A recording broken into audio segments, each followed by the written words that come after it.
Kia ora, everyone, and welcome to this stream of another fantastic Kiwi-made RPG just for Kiwi RPG Week. This time, we're looking at the awesome Five Evil, written by Morgan Davey, who is definitely part of Kiwi RPG. Some would say he's all of Kiwi RPG. So the fact that he is watching on stream means that I don't feel at all intimidated by this, and that the fear that everybody else is experiencing is not quite the same as mine. It's the fear that I could be corrected in live, in real time by the writer of the game. I've had that before, but this is just this is a little bit more. My name's Greg. I'll be your DM for today, and I'll get my 5 players to introduce themselves to you and just a little bit about their characters that you may come to love, but don't hold on to them too tight because they may not last. So, who wants to start? I'm happy to. Kia ora koutou, ko Richard Faulkner Tukuingwa. My character tonight will be Nathan Bledsoe, and you wanted a few words about our characters. So until not so long ago, Nathan was happily trouncing around the countryside as a dock ranger. Sadly, recent cost-cutting measures have found him out of a job, and he's found interim employment working as a casual contractor being a handyman for people's booker batches, which is a bit of a fall from grace, made worse by the fact that he's discovered that, in fact, his manager, who restructured him out of his job, he's having to clean up his booker batch most weekends. Amazing. All right, next up. All right, so kia ora koutou, ko Stevie Youngblood Tokuingwa. My character tonight is Michael Manson. Now, Michael is a 17-year-old high school student who is trying to go for his gold award for under the Duke of Edinburgh scheme. So he's out doing a bit of he's visiting Pikimate to take advantage of that. He loves geography. And it's his third time round doing some of the other bursary subjects, or year 13 subjects. But he's still 17, so he's got some achievements. A very ambitious young man who loves all things bush. That's not. No, Big fan of that's canon. I'm now noting that down. By all things Bush, he means the Bush family. He likes George Bush, George W. Bush. He's a big fan Jeb of Bush. the first major Jenna. glycerin, followed by everything Zen. Yeah. His favorite beer is a Bush Keep Light. digging. All right, next up. All right, kia ora koutou. Ko Jared Baker. Aho, I am tonight, Michael. I'll be playing Jed Murchison. Jed is the owner of the Pikimate Still Shop. He's also the district councillor, and obviously out there to help the community in any way he can, and also sell some chainsaws in the process. All right, Severin, go next, so we don't have that awkward pause. I'm Jared and I in a kind of Mexican style, mate. Kia ora, everybody. Ko Severin Goli Tokuingawa.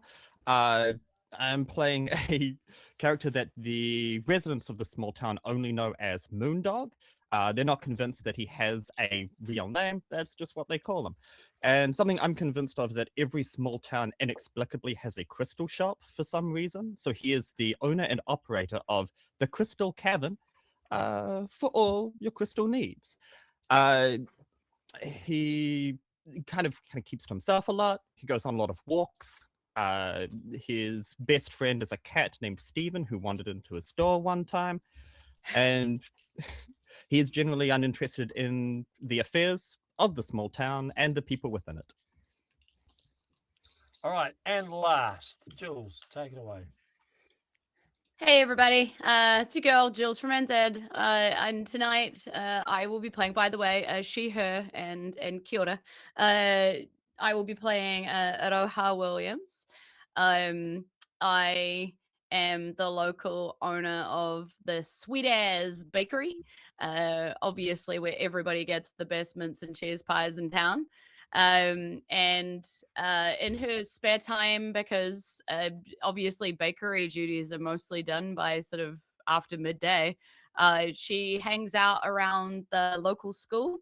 And she is always trying to coach, like she's head coach of the netball games, and she's trying to get in and sort of make herself more involved in the school because she never managed to have kids herself, so she's just trying to get up in everybody else's kids. Yep. All right, folks. So there's our characters. The setting is, you've heard the name Pikimate a couple of times, nestled into the foot of the Pikimate Ranges, somewhere in New Zealand that doesn't have, has never been visited by the Michelin Guide or anywhere else for that matter. Barely even has an AA sign that points to it. Is the little town of Pikimate. In the shadow of the misty and majestic ranges, and where our adventure begins in the car park at the foot of a place that Nathan has some familiarity with because he's done some upkeep on it in the past, which is the track up to the poetically named Top Hut, which is at the top of the Pikimate Ranges. The reason that these five are here and four others is because an hour or so ago, an emergency locator beacon was activated, and that beacon belonged to Mitch and Bryce. Now, Mitch and Bryce are no strangers to getting into trouble in the bush. Just a year ago, almost to the day, their friend Dave accidentally shot himself in a hunting accident while the three of them were on a trip up in the Pikimate Ranges, and it seems like these two have got themselves in trouble again. So the adventure, the story begins in the car park with a number of four-wheel drive vehicles parked up and 9 people standing around looking at the weather, which is it's raining, there's a wind, and those people who have been there for a while will feel it in their waters that there's probably a bad night ahead. And so getting up there to the location of the emergency beacon is probably the best thing they could do. You're gathered around a large burly Maori dude wearing a police issue outdoor jacket. And this is Sergeant Cartene, who most people know as Wee. And Wee is the local cop and has been the local cop for many, many years. And whenever there's a search and rescue call out, Wee's job is to coordinate that response.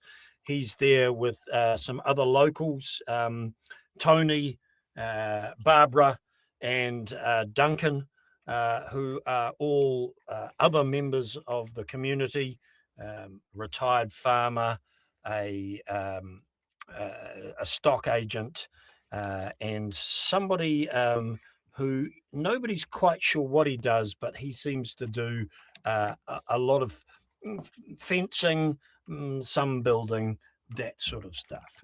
And we addresses you all, looks at you all and goes, okay, we're going to divide you into 2 teams. So Tony, Barbara, Duncan, you come with me.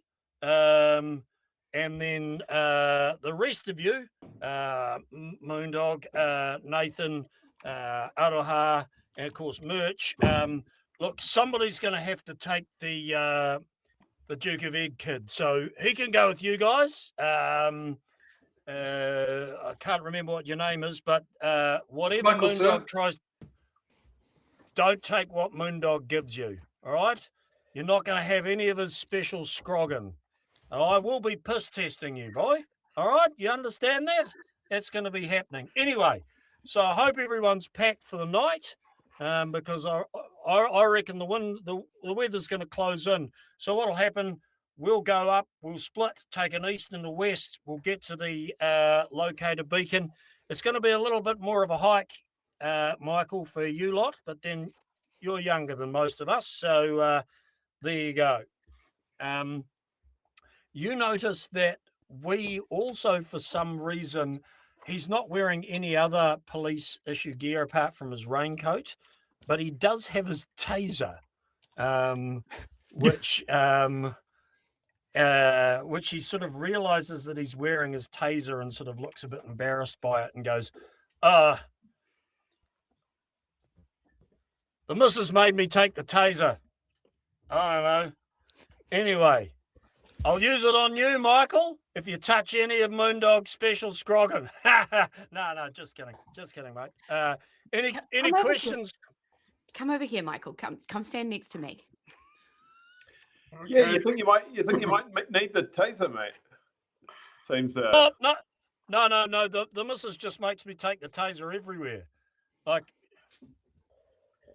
every time I go do anything, she pretty much goes, "Have you got the taser? Wee?" It's like, oh fuck's sake. How many people have you tased, Officer Sergeant Cartony? Sergeant Cartony? None.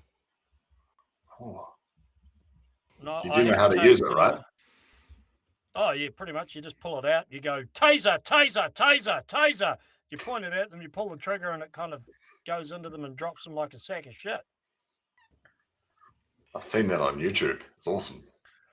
All right. So, any other questions? Because otherwise, Mitch and Bryce, unfortunate buggers, they're stuck up there. So we should get going because the weather's going to pack in. Do I get a taser too? No, you don't, Michael. What was that? Are we going to stick into any tracks, or do you want us going up through via the stream or something? No. You guys do the track. We'll go sort of parallel and follow up the stream. Yeah. Sounds like a safe approach. Yeah. Well, good man. Because I figured if anybody knows the track, it's you. Sorry, rubbing salt and wounds and all of that. It's fine, anyway. Mate. I built it. Well, the lowest. So, good man. And we'll meet up at the top hut, Moondog. Mr. Weedude, hello. Do we have any way of contacting the other group? Like if we find some colorful mushrooms that we want to share with the other people? Not like share the mushrooms. I've heard the scroggin warning, but like tell about the local nature of our fair mountain. Moondog? Yes. We're here to save two particularly unfortunate hunters, all right? This is not a foraging exposition, mate, all right? We can go for if you find them, file them away in that little brain of yours and come back for them later. Let's hope, they didn't say anything on their way in or leave any, one of the things that we really try to press on people at Doc, where I, formerly worked, is to always let somebody know where you're going and what your plans are. So presumably they did that. Have we got any record of that? Not so much, Nathan, but it's good that you asked, and it's good to see that you can take a boy out of Doc, but you can't take Doc out of the boy. Hey, team, I found the entrance to the track. Follow me. It's this way. Just slow down, boy. Slow down. What? It's here. I found it. This is where we're going, right? We're going to stick together, though, all right? Yeah, come on, keep up. Yes, Michael. Are you carrying your gear? She's like checking his backpack to see what he's got on it. Yes, I've got my gear. As you guys head up the path, you see we and the other three sort of go off to the side, and then they're off following where you can hear the stream running. How does what does your character look like when they're off for a hike? When they're off on, it's more than a hike, when they're off doing their search and rescue. What's Nathan look like? Nathan looks like a dock ranger. He's wearing a big green coat, which has a big dock logo on the back, but he's out of service. And he's also got like a beige button-up shirt just poking out the top. You can't really tell that it's definitely a dock shirt, but it's probably a dock shirt. He's got his, but he's wearing stubbies, and he's got his gaiters on. His I'm serious about this gaiters, which are already muddy, suspiciously, like he's probably kept the muddy from last time, so he looks proper. Moondog's sort of search and rescue clobber is what? It's got very loose-fitting clothing, a large, oversized Grateful Dead T-shirt, and the kind of almost sweatpants that like your friend brings back when they've been on a holiday to India. A large kind of gnarled stick that he found by the river one time as a kind of walking stick that he almost weirdly aggressively puts into the mud to kind of anchor himself forward. Okay, so what we're going to do is, because to start off with, Moondog is just not well equipped for the environment. We're going to do we're going to get you to roll our first Doom check. So one of the things in 5e, and I'll explain how it goes as we go along, and Morg can feel free to correct me in the comments, is that if no other roll will work, and possibly some sort of constitution roll could work, but I just wanted to introduce the Doom check. I want you to just roll a d20. Now, we have what we call in 5e, the difficulty for any roll, the target number for any roll, depends on the intensity of the moment. The intensity of the scene varies from 0 to 6, basically. 0 being right like it is right now. It's just absolutely normal kind of times. 6 is just absolute imminent death is seconds away. So the intensity is 0 at the moment. I'm going to get you to make a Doom check. I just want you to roll a 20-sided dice 7. And you need to get 10 or more. Otherwise, something bad is going to already happen to Moondog, who is not properly outfitted for these conditions. No, what did you get? He's definitely dressing by vibes. I got a 15. 15. For whatever reason, he's fine. He's all good. Yeah, that's the sandals, but they're those cool hiking sandals, so they're fine for the trail. with toe sandals. Yeah. Oh, naked footwear. Speaking of how does Merch outfit himself? Well, Merch is it's dressed. He's got a still branded Swan Dry, and sort of sensible kind of outdoor trousers and boots, but everything is pristine and suspiciously clean, like this is its first outing. Aroha? Amazing.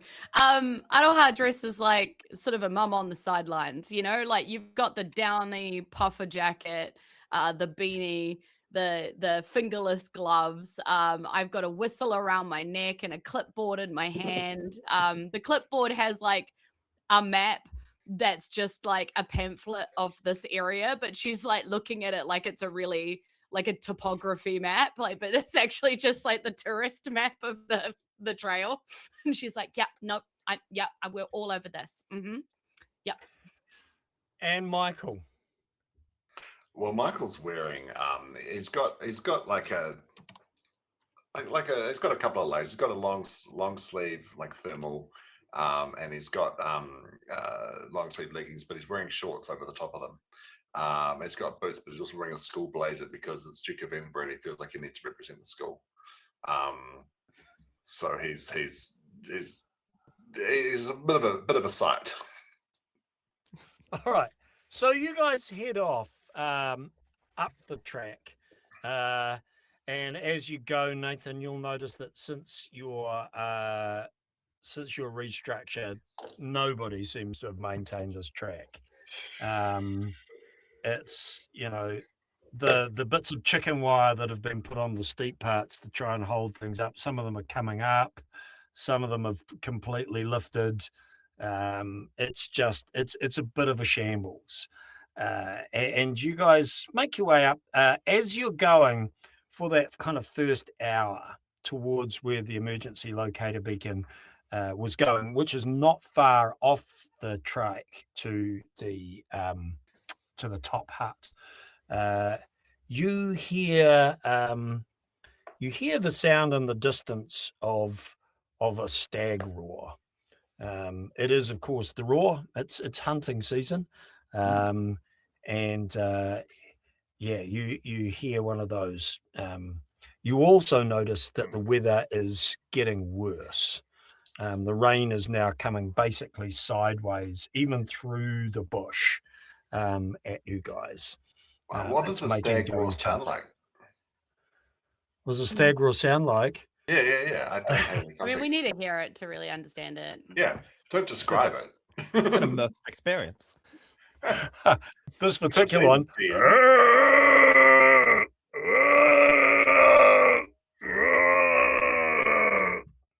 Hey, Pretty that's distant, stag, right? guys. But don't worry, it's raw, so we should be hearing that, as you know. Yeah. When Nathan hears that, just from habit, because he has been out in the bush quite a bit, he just thinks for a second, just because it's an instinctive hunter thing, just takes note of which way the wind is blowing, or whether he's upwind or downwind of the beast. Currently, the wind is blowing down off the top of the mountain, so you would pretty much. But if you want to make a perception check, you can. The DC for now would be 10. Now, there's probably no stakes in there at this point, if you want to, but you could take a point of desperation to re-roll things. You could take a point of desperation, which is a currency in 5 evil, which allows you to get a benefit or re-roll a roll, but it also means that bad things could happen later on. You stack up stress as you go, but its intensity is 0 right now, so you can just. All right. Very unperceptive. I like to think that I'm the hunter, but actually I don't even really know which way the wind's blowing when it is blowing strongly. So I've rolled an 8. My wisdom's 5. I've got a -3. You got no idea. It also doesn't help that Moondog gives off a pretty strong patchouli scent, which is sort of really throwing everything off. So pretty much all you can smell is this just sort of really strong patchouli smell. And like that smell, for up to like 2 hours after your dreadlocked flatmate gets their hair wet, the smell of wet dreadlocks. That. Oh. Not long after you go to you're sniffing the air and getting a thing. I'll get everybody else to make just a perception roll for me, please. Just tell me what you get. 13. 13 for Michael. That's right. Is it no 12 after the modifier? 12. All right. A 4 for merch. 4. Yep. Moondog got Natural 1 for 3. And Aroha 11. 11. Well, because you got a lucky 13, Michael, you are convinced that you heard a scream in the distance. Did you hear that? I heard a scream. A what? What, man? A scream. Like not the deer, not the deer. No, this was like a not deer scream, like a human scream, like a person screaming. Sure. Well, Because I mean, Sure, it wasn't a deer. 17. I don't know what a scream sounds like. Could have been His a. Wow. ears are younger than the rest of ours. That's no reason to disagree with him. Come on, Michael, tell us Look, where we're you heard standing. it. We're standing downwind of the scream. I can hear it. Sound carries when there's a wind traveling northeasterly. Like this wind is clearly going. I heard a freaking scream. But could if that? Are you sure? Because that was. We are looking for 2 lost people. I Yeah, heard but the scream that at other tracks. one, that roar before, that was a Yeah, like yeah. a male That was like deer, right? This, This was one, like, this one could have been a doe, a deer, a female deer. No, a female. There was Yeah, another see? one. Did it sound like that? That's not what I heard. Okay, well, I'm there's no raising- harm in us moving towards the noise, is there, boys? Come And on, I Bill. agree. We should take. It's to all the west hazards and seriously. off the track. Yeah. And I'm like, well, I've bought something for this situation just in case it was needed. And she swings her backpack around and she's got like the school bibs for the netball team, which are like highlighter green. And she's like, now everybody put one of these on and maybe we'll all be able to be seen. Ooh, goal attack, I've got man. mine That seems under a my bit blazer. aggressive for me. I'm raising the intensity to 1. Look, For there are this. 2 things you do when there's a scream. You go towards it or you go away from it. If there's one thing I learned in geography, those are the 2 choices. And right now, So- we're sort of standing here stuffing around. So I don't, you guys are the adults, make a decision. Well, that No, we're presents a moving towards third it, option. Michael. You're ge- so Alright. you're going off. You're going off the track. Yes. I would like Okay. to note at this point that leaving the track is really not recommended by Doc, and I'm not currently working for Doc, but I think sticking to Great, the then we track don't have is to worry about really anything. sensible. Let's move. You guys don't think we should get up to the hut first and then tell the sergeant what we found and move back down in a methodical fashion? Well, you'll be able to find the hut later, won't you, dear? All right. So Certainly, as certainly. you leave the track to head in the direction that you heard the scream, who is leading the way? I think Michael heard the scream and he's sort of trying to follow his direction as to where he went with it. I mean, he's very confident 17-year-old. Yeah, I think we should check that confidence a little bit. It's great that you're excited about the outdoors, mate, but we want you to go home safe every day from this location, natural or otherwise. I think perhaps the former Doc Ranger should be at the front of the party All right. just to keep things Yeah, safe. by all means, lead on. It's this way. All right. All right. Then, since Nathan is leading, I'm going to get Nathan to make a survival check for me. In 5 Evil, the stat that's associated with survival is not the same as in regular D&D. In regular D&D, it's about wisdom. In 5 Evil, it's about hardiness. It's a constitution roll. So if you can make a constitution roll, the DC is 11 to not get lost. Rolled an 11 and it's a +1, but for survival I have +5, Nice. so it should be good. All right. So you are able to start picking your way through the bush. As you're going, you guys start to hear the sound of the stream, and you start to get this feeling that, in fact, that scream may have been coming from the direction that we and the rest of his bunch went. I'm lifting the intensity to a 2. Does Oh, anyone dear. else think that scream might have been the other group? Well, I hope it's not Barbara. Well, we didn't hear the scream. You're the only one that heard it, Michael. Do you think it came from not the direction of the roar? Well, I didn't hear taser first, so it might not have been them. But yeah, I don't know. I'm just look. I'm an inquiring mind. It could be anything, but I get the feeling it could be them. Because if we're following the locator beacon, but this is not where that is, right? So got to be someone else. Could be them. Well, if they've gotten into You- trouble, we should hurry. You're I agree. continuing to proceed towards it. All right, that's good. As you're going, you come to the stream, and the stream has a natural break in the canopy, where trees can't grow. It's just wide enough at this spot and for quite a way up where there's a bit of a gap. You guys see two things. The first thing is that you see on rocks further up the stream, it's getting difficult to see because it is getting darker now, especially as the rain is really pouring, and it's difficult to really see when you're out from underneath the canopy, but you can see the shape of a stag further up the stream from where you are.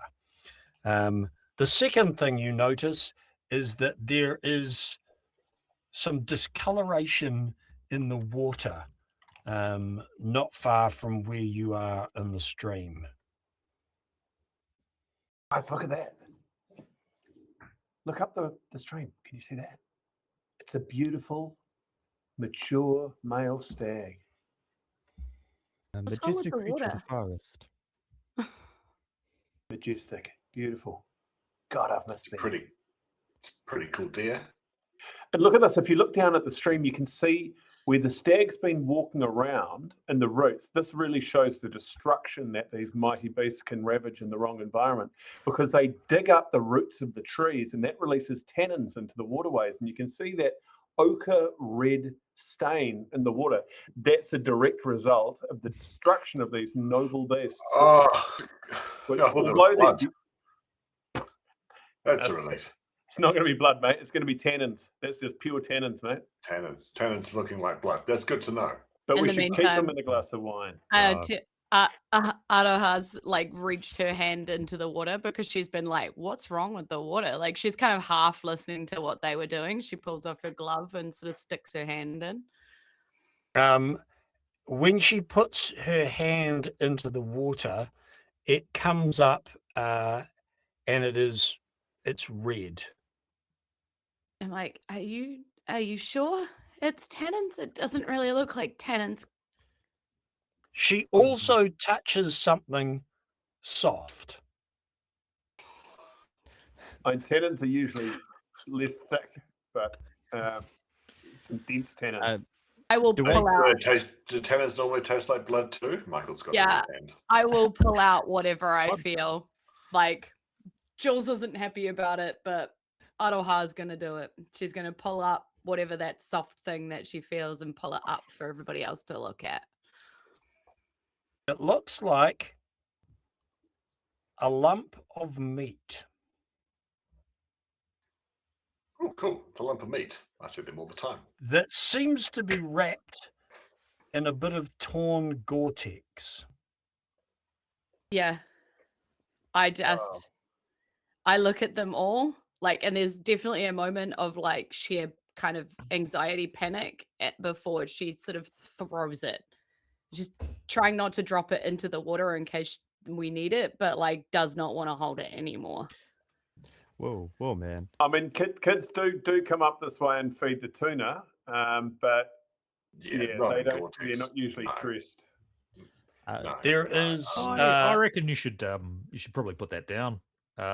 You don't know where it's been, and who it is.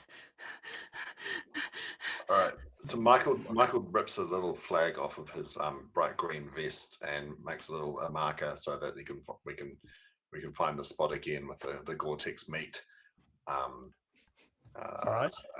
Yeah. Good work, As there, he's Michael. doing Well done. that, you notice that the stag has disappeared. Hey, where'd that stag go? You must have scared it off, right? Right? That's what. Yeah. They're remarkably flighty animals. yeah. And what a shame for us to be up here and see that without any firearms. Indeed. Between us.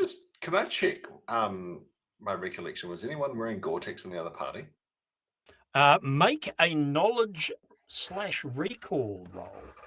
I was also going to ask this. If Moondog goes Well, over you to can- where the chunk Yeah, you of can- meat has been discarded and with his walking stick brings it up to kind of Okay. stare at it closely. Okay, you can also make a knowledge recall. It'll be the DC now is 13. I've just brought the intensity up to 3. So, Does anyone else feel Mike- like things just got a little bit more intense? Michael, what did you roll? 20. Nat 20 or just a 20? No, modified 20. 18 plus 2. A modified 20. It's still what we call a break Dirty 20. in 5 evil. So Dirty 20. something good happens, or something more than what you expected.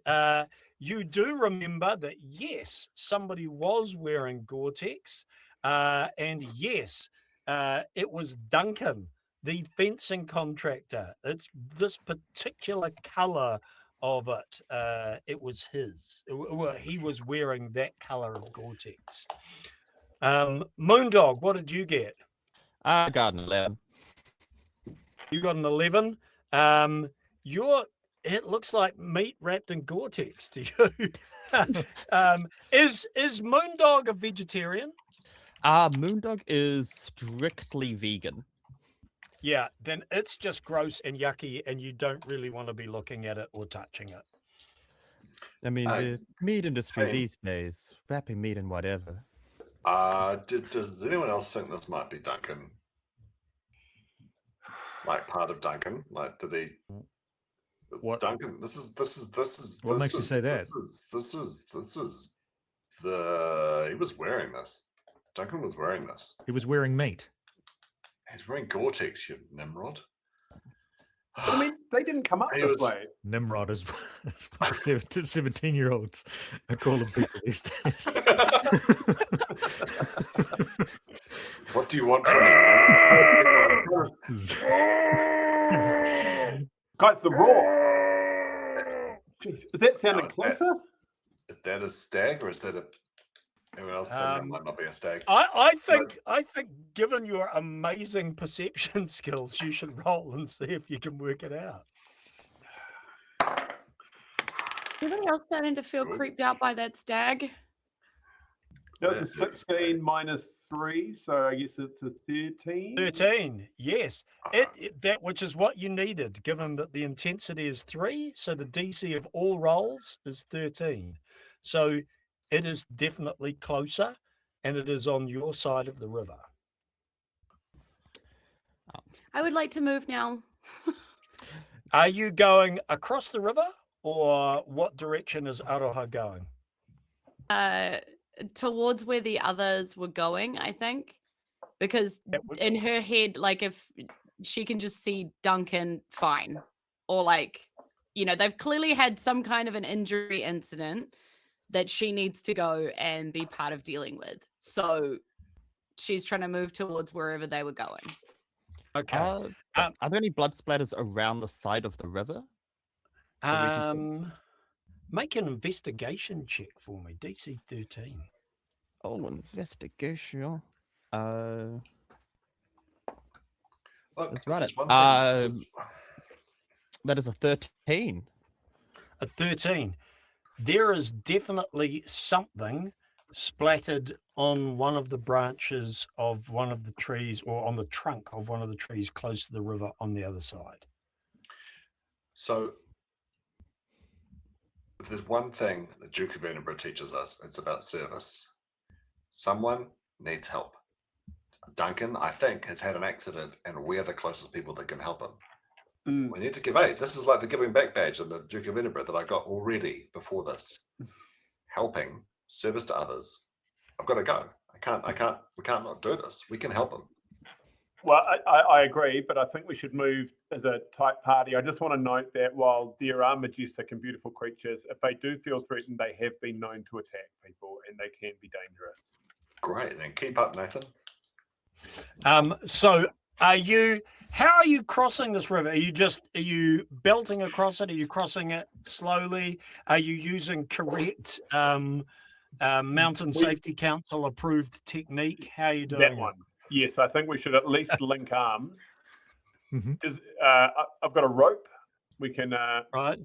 Do we need a rope? Is it looking? It's raining heavily, so I think we should be very careful. It's raining heavily, so it is. Yeah, it is definitely in swell. Should we? So Should got a we lot of tether swagger. ourselves together? Is that? Yeah, if we can. Yeah, should we do that? Tie ourselves together and then.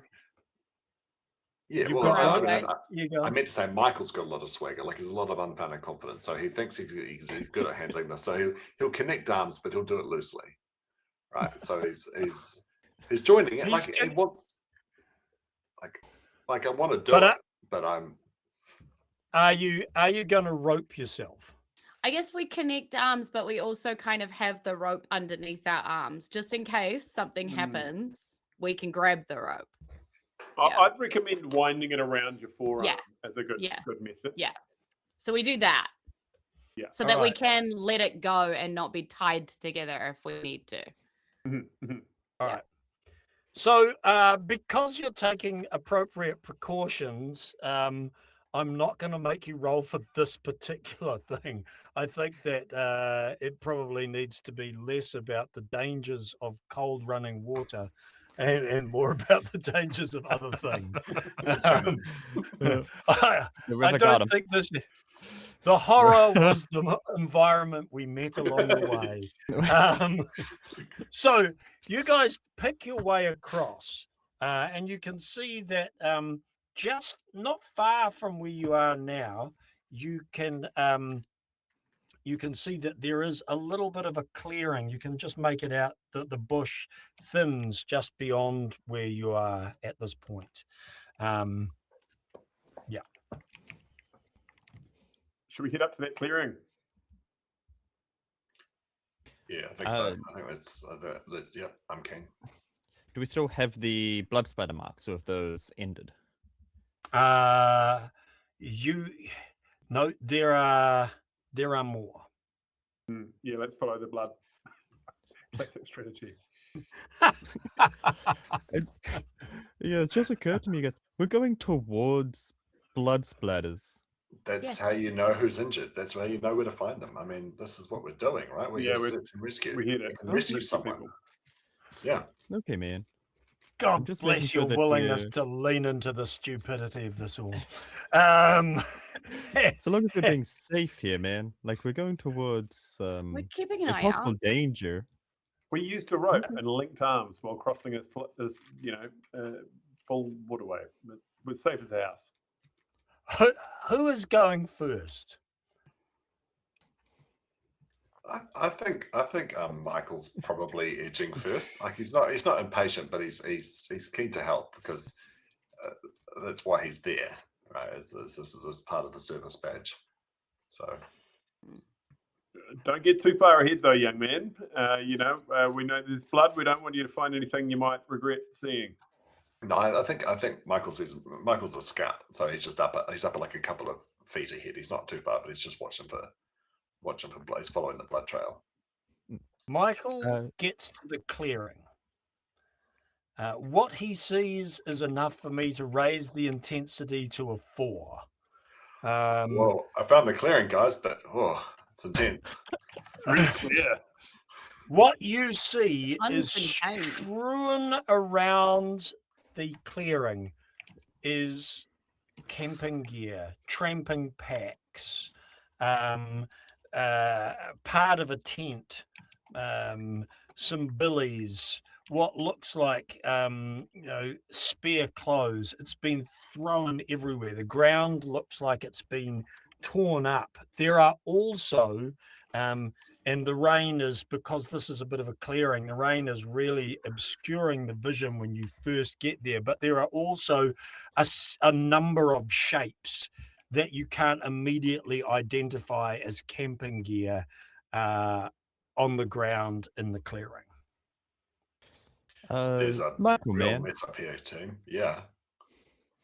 Do you watch like horror movies or anything like that? Just to get a sense of how good you are with stuff. Nah, man, I just watch shorts. Are they on TikTok? What's the TikTok? This bloke Michael- gets my goats, people. It's people As come you up here and make step- a mess. As you step into the clearing, I want you, Michael, to make a dexterity saving throw for me. Yes. 13. The intensity is now 4. You have failed and you trip over something on the ground. As you hit the ground, you find your face is next to the now lifeless face of Barbara. Hi, Barbara. A look Hi. of- Oh, God. Oh, yeah. Barbara, are you okay? Oh, wait, Barbara. I don't think you're okay. As you get up, you can see that Barbara is not okay. It's not all of Barbara that you have fallen over. Oh, guys, yes. No, something's wrong is happening here. Dear God, Barbara's dead. the hell's going on here? So what are we Right, seeing? that was her name? So Merch Oof. pulls out an obnoxious head torch, but by default it's a night mode, so it's red, and so it's bathing everything in red light when it turns around. I don't know. This is the normal search and rescue thing anymore. Is this what? How did we? This isn't okay. Where is we? Where is we? We're right here. Who else is Alright. going into the clearing? Like definitely Aroha Mhm. is scrambling in there because And- she's and- looking for like the local cop because he's supposed to be all over this, you know? I think Michael's covered in blood, Barbara's blood, and he's just sort of standing going. Nah. Yeah, Nathan's following in, definitely. Yeah. Oh, Uh, apologies to anybody who's epileptic. Actually, we should probably turn that off. it's a warning. As you go in, you find Aroha. We is doubled over, bent over, and in a strange sort of almost like a caterpillar position, on his knees, bent over, face in the dirt. Yeah, she definitely sort of stifles a whimper like, oh, okay, well, I've found Oh, thank God! Oh, good. Finally got an authority figure. also did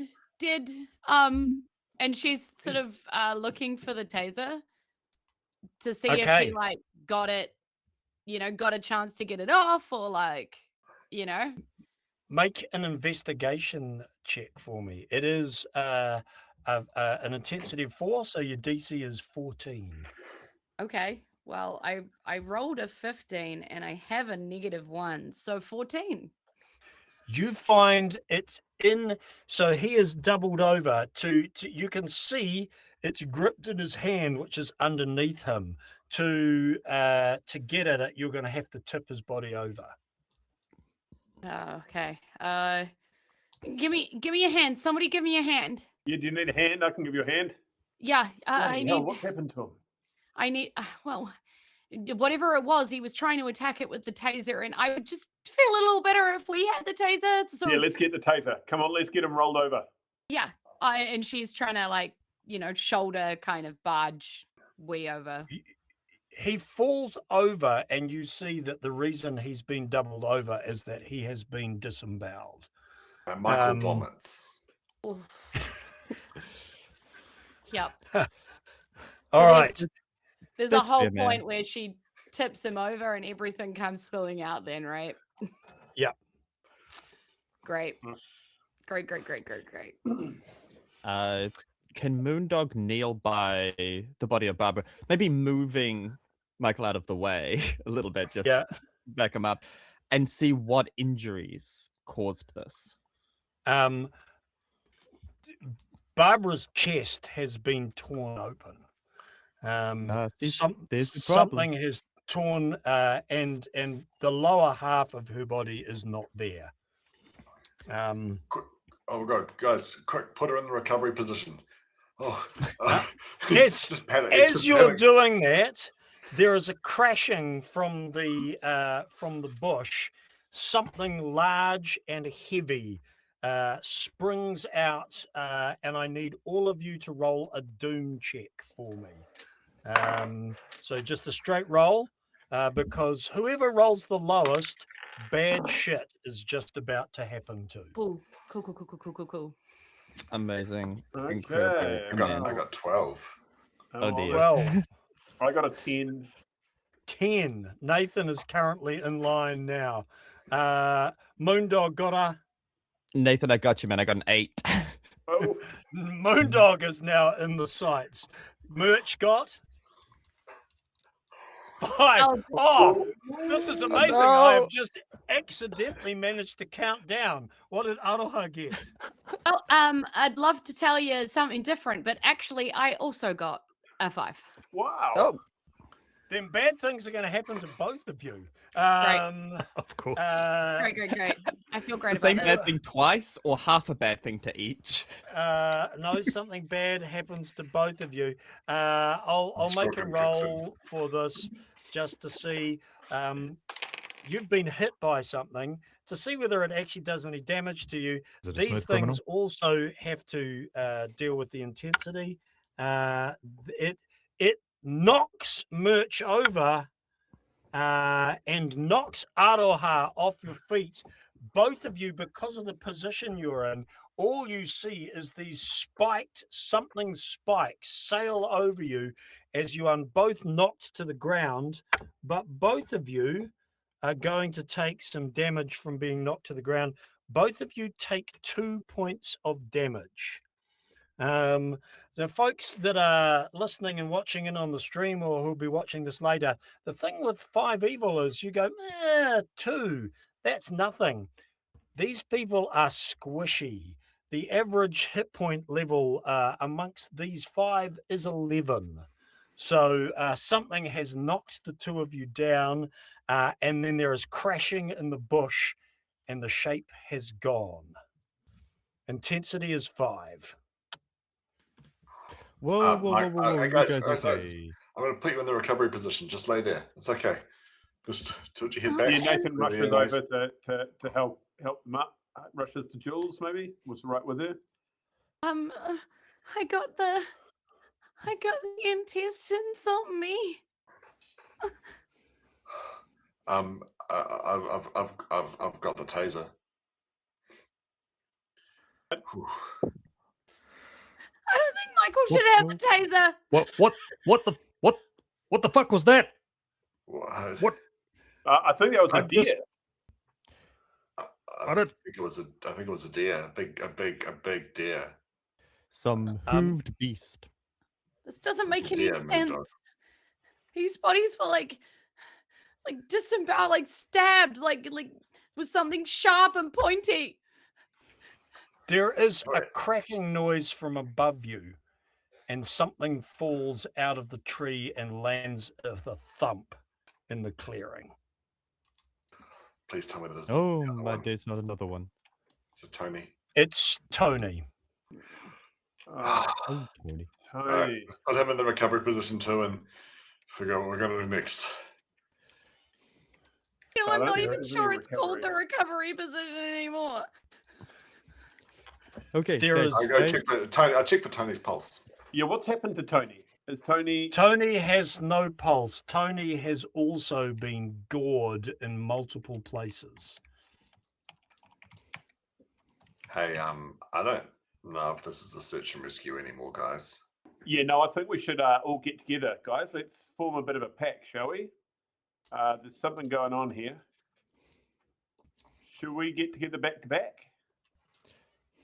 I think I might be ready for some of that scroggin now, Moondog. Do you think we might be safer up in a tree or in a hut? Actually, probably much safer in a hut, right? I think what we need right now, guys, is just clear minds. please join me in a group meditation. Oh, close the shut up, eyes. Moondog! This is not the time. Whoa, man. All right. Whoa. All right. There is Okay. there is the You're a noise of Capricorn? something That's a lot of heavy energy, man. downstream of you, just in the bushes, moving quickly. Oh, jeez, no. Taser. I'm Taser.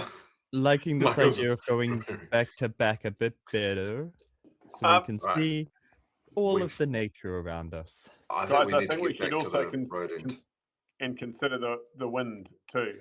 If we're downstream or downwind, then the beast can smell us, and normally that means that they run away. But I don't think that's the case this time. I think we should run. I'm All right. quickly scanning. Are there any supplies around that may help us? I think specifically Moondog might be looking for like a Swiss Army knife, something with just like jagged edges that he could Okay. try to use. I was about to say that this is a perception or investigation check, but because you're looking for something that could be a game-changing advantage to you, I'll get you to make a doom check. So if you Oh, get jeez. more than 15, I'll let you name one useful thing that you find. But this is just a very quick look. Okay. Moondog rolls a 15 or higher, he will choose friendship. Not that. A 5's not gonna do it, guys. A 5 is not going to do Oh it. my days. So what we're going to do is, in fact, we're going to this thing comes something comes out of the bushes again as you guys are standing back to back. What we're going to do is go into a terror encounter. So what doesn't happen in 5 Evil is that Morg has not been kind and generous enough to supply you all with a nice initiative that you can roll, so that perhaps some of you can get ahead of the monster and you know, do things to it. No. This has a structure. It has a tikanga, and the tikanga is not in your favor. So what we're going to get you all to do to start off with is what you see crash out of the thing, out of the bush, is a stag. It is a huge stag. This is a bigger stag than any of you have seen before. And the thing is, even through the driving rain and everything else, this stag, it feels present, but not present. What does seem present, however, are its antlers, which are dripping with gore, and its eyes, which are glowing dull, a kind of a dull glow as they look at you. It lowers its head and it's charging. So what I'm going to get you all to do now is to make a terror save. What that does, it can either be a wisdom or a dexterity save. You are unprepared, so you'll be rolling at disadvantage for this. If you get more than 15, then you will get one action that you can take before the terror round actually happens. So here I'll come through you all and we'll just find out what you got. So because you're at the top of my right? rolling twice, taking the lowest. So Nathan, what did Nathan get for your terror save? I rolled a 13 and a 16, so I'll take the 13, and I've got a +2 for dexterity. So I guess that's a 15. All right. So you have 3 choices here in this terror round, in this reaction, before the terror encounter starts. You can fight, so you can take an attack against the creature. You can flight, so you can run from it, so you can spend a round to run, or you can finish an action that you were already doing, which so you weren't really doing anything. So it's fight or flight for Nathan. Flight sounds good. You're running. Yeah. It's downhill. Are you running uphill? Are you running east, west, across the river again? Which direction are you running? Just away from the giant gory deer, and this isn't a great sort of character moment, but I want to put the rest of my party in between me and the big angry deer. Okay, so that would be uphill. All right, so you're running uphill. Good. Okay, so that's what happens in the second before the terror round begins. Michael, since you're next, what did you get for your terror save? 13 by disadvantage. 13 at disadvantage. You stand there rooted to the spot as you see Nathan tear up the hill. Moondog, what are you doing? What did you Good damn it, get? Nathan. Cuts. No scrogging for you, man. I got a 1. got a- Well, a you got a total of 5. That's a natural 1. So that means something bad happens to you. I tell you what, there are things that will come in the round that normally come towards the end of the round called evils. Everybody has an evil happen to them, or has the chance of an evil happening to them when they face the terror. You're going to start with an evil. So I want you just to roll a d6 for me, Severin, and tell me what you get. You got it, buddy? I got a 2. Now, here's something that you could do. And in fact, this could be actually before you do this, both you and Michael, you have the opportunity to take a point of desperation. If you take a point of desperation, you can do several things with that point of desperation, right? So you could, you can roll it. You could actually take the roll again. So, oh no, you They take the can't. higher result. Oh no, you can't. You can add +2 bonus to it though. Or you can take, I'll let you guys do this because I hadn't explained it to you before. If you want to, you could take a point of desperation to actually have advantage and therefore just take a straight roll if you want, if anybody wants to do that. Yes, Michael wants to yes. do that. Okay, mark down a point of desperation and I'll get you to re-roll, Stephen. I have to re-roll. I'll also do that if it's Oh, no, a you can red take- card. I got 15 for my first roll. No, I'll get you to re-roll them. Okay. Okay, so It's 14. And, no, it's 22. your advantage cancels out your disadvantage. So take your point of desperation. It would be your first roll. So when you get advantage and disadvantage, it's just a straight roll. So you've got 1 point of desperation. Just note that. And you also have a point of, here's something else you can do. It's all coming to me now. If you want to. We're all learning because this we together. have- I love it. Oh, no, this is good. The intensity is rising up. You have 4 character traits: your belief, your flaw, your relationship, and your habit. You can invoke a personality aspect if you want to take away the DC to make it just a straight 10. If you want to do that, I'll let you do that. In which case you cross it out and you can't use it for that purpose until you take a rest. So you're going to. So we'll do 100%. Michael first. We'll let the others of you make a choice in a moment. So do you want to fight, flight? Basically it's fight or flight. What are you doing? Oh, well, he's going Michael? to finish his action because he was saying taser. So he's going to say taser. Oh, every that's right. time and then shoot the taser. But I don't think Michael's ever tasered anything before. And I think what happens is that the taser jumps out and then falls harmlessly to the ground well in front of the stag. Don't self-defeat. If you want to do that, or At or least you can roll the dice, man. Yeah. I'll roll the dice. Honestly, this is funny. And if you want, Stephen, you can take another point of desperation to gain to roll with advantage, or you could get rid of or cross out another one of your personality aspects to just make the DC 10. I'm going to take another desperation. Okay, he's taking Yeah, I'm gonna another roll with advantage. desperation. Yeah. This is And roll with truly a advantage. So you devil's need to bargain. get Really 15 or more. Michael really wants this Duke of Edinburgh team. Oh, so that's 5 plus 5 is 10. One more. 17, baby. 17. It hits. There is a roll a 1d6 for me.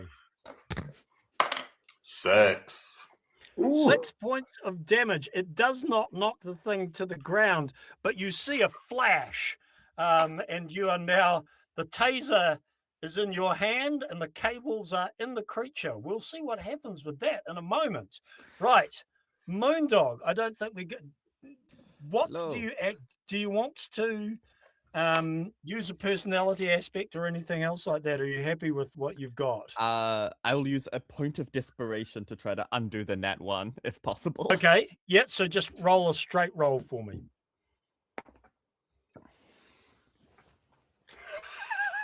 What is it? It's a 7.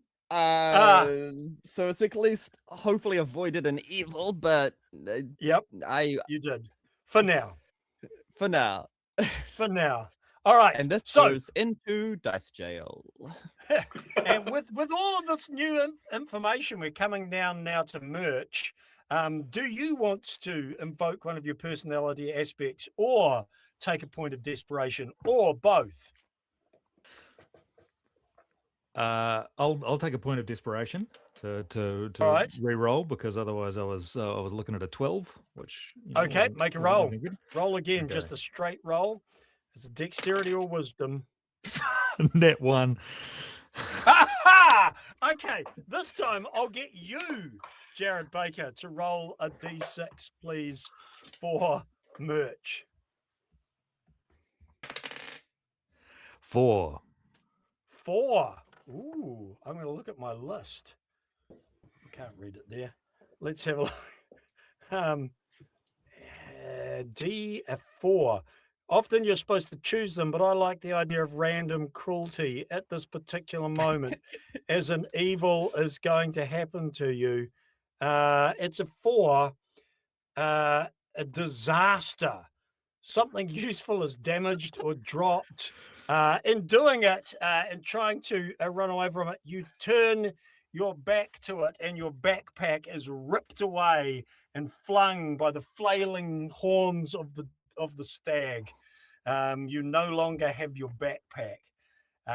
All right, finally, Jules, is Aroha. Do you want desperation or to invoke a personality aspect? I was going to go with desperation, but do desperation for one last push, which after making the roll gives me the +2 bonus. Okay, go for it. Do it. So that would take me to a 15. 15. Math 15. All right.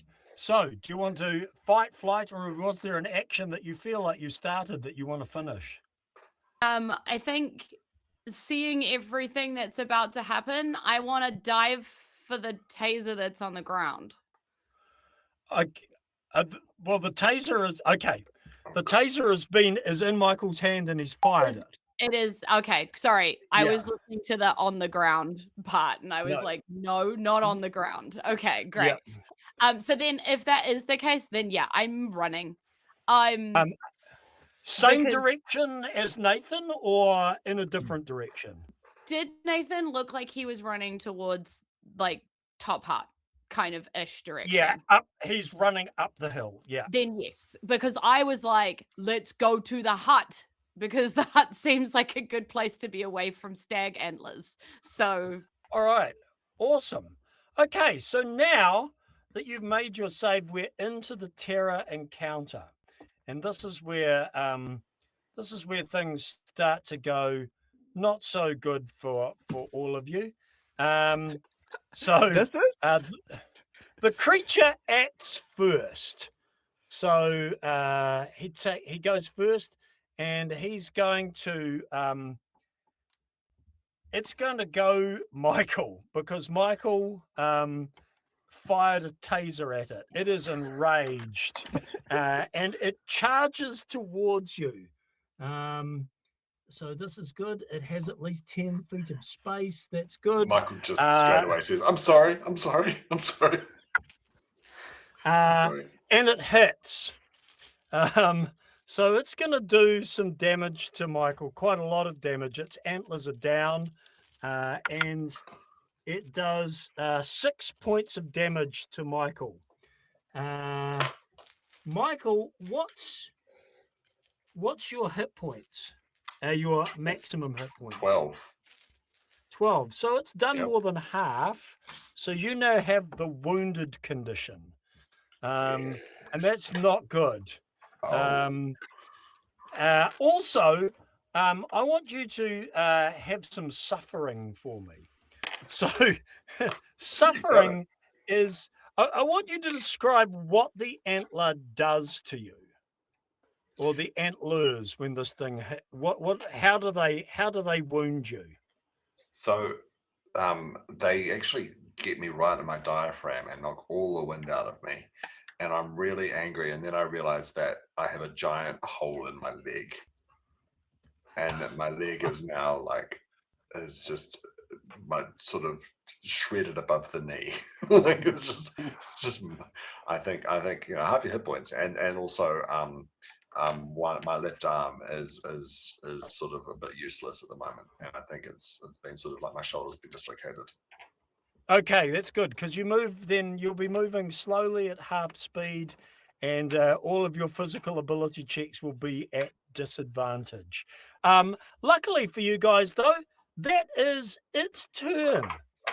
So all of the rest of you you get to do one thing. The action economy of this is brutal. So that means, not like in regular D&D where you can move and stop halfway through a movement to take an action followed by a bonus action and then continue your movement. You can move or take an action. So let's start with the two people who are furthest up the hill. So Nathan, what are you doing? You hear the sickening crunch of sort of antler on bone, and you see Michael get thrown around. Right, so I turn around to see that. I think I reckon the thought comes into Nathan's mind immediately. Like, I've always told myself I'm going to get back to Dog. And then he looks down and sees that logo emblazoned on his jacket and thinks, like, if there's a way, that this is the moment. And he actually stops and he looks to Aroha, who's coming shortly behind him, and urges her to continue. Keep on, get to the hut, stay on the stream bank and keep heading uphill, and just lets her get past, and just keeps an eye on what's going on and wonders whether or not he should do something stupid and go back for Michael. So I think he's just pausing and taking stock of what's going on. Okay, cool. All right, that's your action. Aroha, you hear Nathan just exhort you to carry on to the hut. Oh, no. Before that happens, you have to face the horror. I'm sorry, this happens to each person in turn. So what I need you to do is make a Doom check, Richard. I just want you to note that the intensity is now up to a 6 out of a possible 6. So something bad is going to happen to you unless you get a 16 or more. Remember, you can invoke a personality aspect if you want, but it can't be affected by desperation. Okay, so, and I think I kind of did in a way, like that thought of like, I have to get back to Doc and I have to prove my value to New Zealand's wilderness is the feeling. So does that give me a +2? No, you can't use desperation. You could use one of your one of your personality aspects, in which case you just cross it out and your DC is a 10. Does that include my belief or just the first and second Yep. description? No, Oh, yep. no, it's your belief. So just put a cross next to that until you've had a rest and you can use it again. And make your roll. You want to get a 10 or more then. It's a 15. 15. Nothing bad happens to you. In thinking and storing up the mana of Doc, That's it. you manage to resist anything further happening to you. Meanwhile, we'll save Michael to last. Further down the clearing, let's go for Moondog. Moondog, what are you doing? Howdy. So this thing has flung Michael, or is still No, it's just gored it's into? gored him, and it's carrying on past him, sort of across the clearing. Hey man, not cool. Can I, if it's carrying further and it's got momentum going for, can I attempt to trip the creature with my walking stick? Yeah, okay, go on. So the DC is 16. I'm gonna swing for the shins. Do I add any modifiers to this? Yeah, it could be an athletics. Athletics, I reckon, or agility, your call. I'll let you make that call. Remembering that you could also use one of your personality aspects to take the DC to 0, and or in this occasion, because you're not facing the doom, you could also take another point of desperation if you wanted to. Might get to that. Here's the thing. They're both +0, which is not ideal. Yeah. Could I argue for insight if I'm looking at how this creature moves? Exactly, like where the feet fall to swing into the exact right area. Jules is laughing because I do this all the time to her. I'll tell you what, let's ask the chat. Can he use insight, chat? Morgan, who created this game, would you allow insight in this moment? Yeah, he's always trying to insight inanimate objects in my games. Yes, somebody has said yes. You're I want lucky. to know their secret. There's a yes, there's a nah, and there's only if you take the scroggin. All right, I will allow you. Here we go. I will allow you to take a mouthful of scroggin and use insight, but I will determine what the scroggin does to you. I'll take that. I'll take that devil's bargain of okay. Reaches into his pack, grabs a fistful, shoves it in for courage. Very old French. 100% dried mushrooms. And that is an 18. 18? With possibly LSD laced cashews going out of his mouth. The thing stumbles, roars. Roll a 1d6 and halve it for me, and it'll take some damage. It's a 3, so 1.5. So let's round it up because I'm feeling gracious. It takes 2 points of damage, and it's now your time to face the horror. So I need you to make a doom check. You can use one of your personality aspects if you want, but you cannot use desperation on this. The DC is a 16. The doom check will basically be the effect of the scroggin that you have. In that case, it's funny just to not use a personality aspect. All right. So you're just going to roll? Go for it. Roll. That was out of my thing. Oh, now we're playing a fun game of is this cocked on a nat 20 or not? I take a d4. I try to place it. I did not balance it on. We roll again. That's a 3. That's not going to do it. Okay. How does this scrog me up? The scroggin it's bad. It makes you feel real bad. You're going to take 2 points of shock, which is like temporary desperation. So your desperation now, I believe, is 3. Is that right? Mm-hmm. Okay, cool.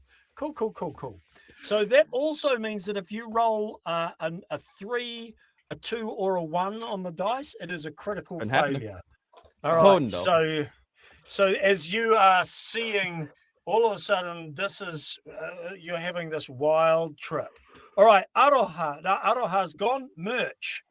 Oh no, I In haven't the middle actually of had a turn. Oh, I thought you had. Oh, what are you doing? I'm trying to outrun. That's my action. Okay. Choosing right. the action outrun from the list because that seems right in this situation. I don't even know if there is anything chasing me or behind me or like trying to keep pace with me, but I am trying to outrun it. All right. Well, let's get you to make a strength or an agility roll to see if you can outrun this thing. It's a 16, unless you want to use the tools you have at your disposal to ameliorate that. Don't even need it, mate, because netball has made me particularly agile. And I have a +5 in that, and I just rolled a 12, so that All is right. a 17. Yeah, Aroha has rocketed further up the leaping and dodging and moving in a way that would never get you an intimidation penalty from any of the local flora or fauna. As you just keep see going, a highlighted bib weaving between trees. All right, Merch, it's your time. What? Oh no, you need to face the horror. So make a doom check for me, Jules. Yeah. Okay, straight mod. That is a 14. 14. That is a fail. So you think you are going well, but you trip, and you take 1 extra point of damage. Nice. All right, as you trip and stumble. Merch, now it's you. What are you doing? What's your one thing? Merch decides to try and reason with the stag. He stands up and says, "Look, we're not hunters. We're here in peace. We don't intend to harm you." I like that it can't understand English necessarily, but make a persuasion check at disadvantage because actually make it just a straight one. Okay. Unless you want to spend some desperation to make it an advantage or do anything else, but otherwise it's a 16. Okay.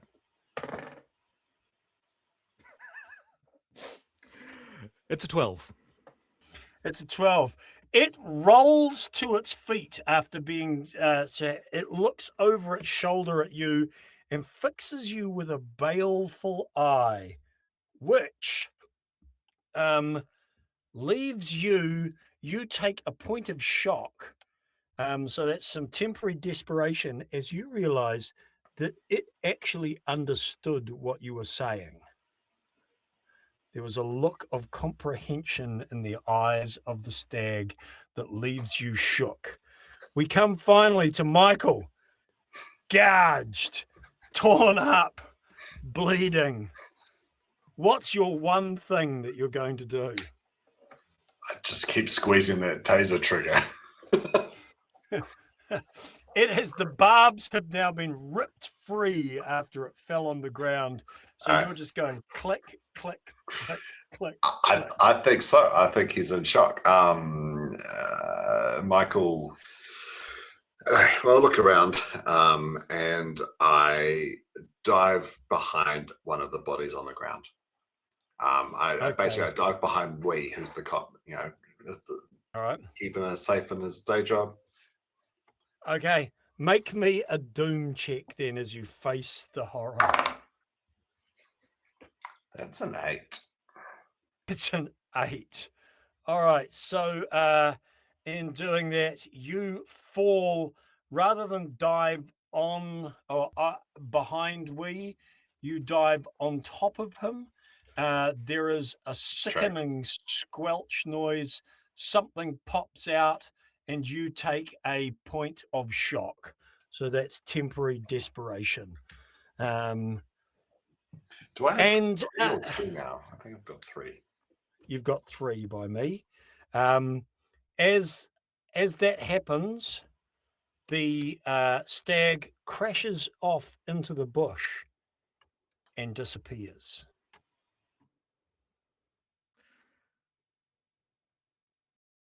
Terror encounter over, intensity to 5. Unless any of you want to go after it. So I might need some first aid. Yeah. Michael, I'm start making it. Anyone got anything to make a splint? Okay, now the thing is that with oh no, you might be able to. I think that the ability to do much for anybody whilst the intensity is this high is not good. We need to go. We need to go. We need to go. Go back to the road. We're going to go back. That was a big deer. That deer look nasty. I think he wants to finish. He wants to eat me. I don't like this. I'm bleeding a lot. Nathan races back to get to Michael and hears him babbling away. I'm not sure what's in my backpack, but presumably there's a first aid pack as a doctor. Ranger. There can be a first aid pack there. Hey, look, Nathan, I got tannins.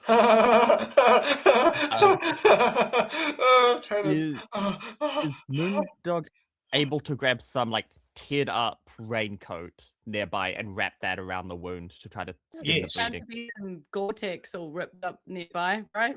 Yeah, we can tourniquet this easily.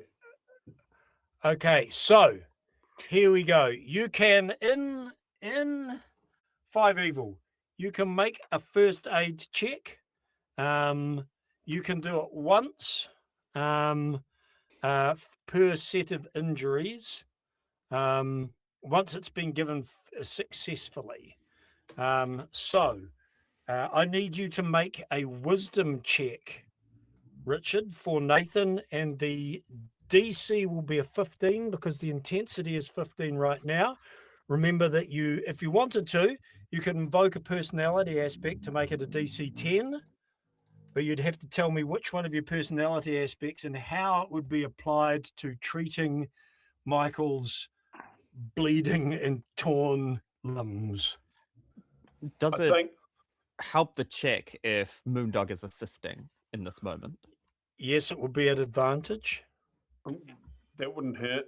I will happily receive that assistance. I think he doesn't quite know what to do, but he does what he always does when he's presented with a big problem and he's stressed out and he just cracks his knuckles, which is I think Michael's really reluctant to let Nathan help him. He ran away. He's a dock ranger. He works for Doc. This deer is part of nature. He thinks he's in on it. You're in on it. No. You know that you've got to be calm, mate. No. You've got to be calm. No, you ran away. I don't trust him. I don't trust you. Oh. So you can still do it against his will, but it would be at disadvantage. So the advantage cancels it out, and it'd be a straight roll if you want to keep going. Oh no, Michael doesn't love bush anymore. No. Well, some things bush he still loves. Just not this. Yeah. I was going to make the joke that people were running up that hill. Michael loves Kate Bush. It all links up. I was running up that hill, yeah. And we will again. No, because I fell over and I tripped and I hurt myself, right? So I'm probably like sort of crying halfway up the hill somewhere. Sliding down that hill.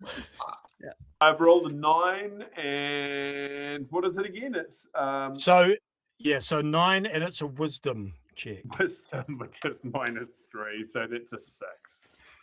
No, you are unable to do any between you and Moondog and Michael thrashing around and trying not to help. You are unable to do anything. It's just putting the first aid kit on my leg. Seems like a good time for a wee break. Well, it certainly does. To do next. That Good sounds like a Lord. perfect time for that. So we're going to take a 5-minute break, folks, so that everybody can go to the toilet, process what they've just heard and Get your described, scroggin sorted, people. We'll be back. and I can check the rules to make sure that everything is going according to plan. See you in 5.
Kia ora koutou, and welcome back to our stream of The Raw, using the 5 evil system created by Aotearoa's own Morgan Davey. There's something that I forgot to do at the top of the stream. I'll do it now. Ladies and gentlemen, trigger warning. This stream could involve graphic violence, extreme gore, and abandonment in the outdoors. If you find any of those things triggering, please don't watch any more of it. Generational trauma as adults abandon young people to their fate. That's the one. And for any public servants who have been restructured in the last year, please also note that this is a trigger, but also aroha nui to you, because no one should have to put up with that shit. All right, and back into it, going from real existential horror into some fake existential horror. Where we've returned from the break. Let's just have a quick recap from everybody at what hit points and desperation they have. So let's start with Aroha. How many hit points do you have left? What's your desperation? I have 8 hit points left, and I only have 1 point of desperation so far. Oh, Aroha's in good state. Merch has what's your desperation level? Desperation level is 1 + 1 of shock. Okay. And 9 hit points. Excellent. You can remove your shock one, so your temporary desperations are now removed, folks, now that that encounter is over. Nathan, what's your hit points? What's your desperation? Still on 13 hit points, and it's miraculously free of desperation, I think, at this point still. Because Nathan bravely ran away. All right, Moondog, hit points and desperation. Your boy Moondog is on full 11 out of 11 hit points, and 1 desperation plus 2 Scroggin desperation. Yeah, the Scroggin desperation can stay. That can stay. And, yeah, that's a long trip. Yeah. Michael, Well, man. where are we? Michael's on a 6 hit points. He is wounded and has 2 desperation. All right. So we rejoin our half of the search and rescue team from Pikimate set up into the Pikimate Ranges to find 2 missing hunters after their emergency locator beacon went off. When we last saw them, they had been cornered by a murderous stag amongst the remains of the other half of the search and rescue party in the forest. The stag has just left them, and they have tried in the pouring rain unsuccessfully to try and deal with the wounds that Michael, their 17-year-old Duke of Edinburgh student and land search and rescue intern, has now suffered. What do you guys want to do? Intensity level is currently a 5. Okay. Okay, you guys. So we got maybe attacked by the same creature that killed the other party. We've got a young child that's injured on the ground. I've had some Scroggin that I've tasted weird, considering the fact that I made it maybe 7 or 8 years ago. It should still be good. What are our next moves? And you see just like beads of sweat slowly rolling down Moondog's face. He stares madly off at different corners of the bush to see if another creature is coming out at him. The other thing too was that Merch tried to reason with it, and you saw in its eyes a sense that it comprehended what you were saying to it. From down the slope, you hear,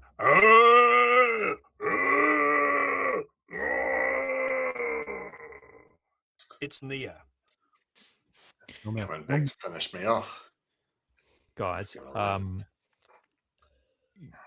I have a feeling that if the people that we went in to find came across that thing, they're already dead. So we should probably. That makes a lot of sense. We're the search and rescue. We're the search and rescue. Who's going to search and rescue for us? We're the search and rescue.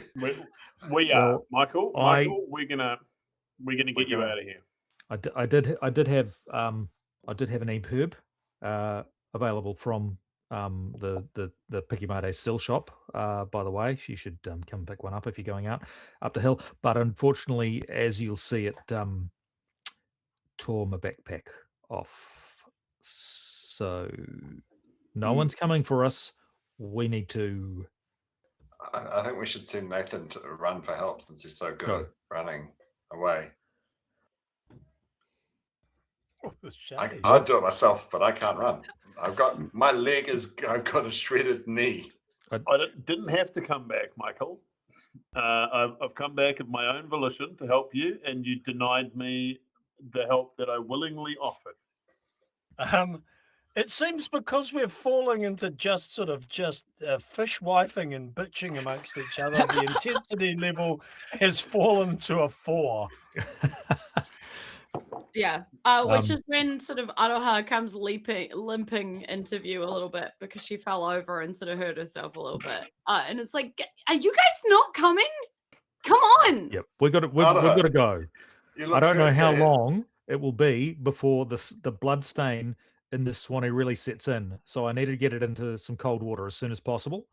There is cold water all around you, abundantly falling upon you. Well, the cold water that is falling from the sky currently, it doesn't count because that obviously is just generated by the government's weather control technology.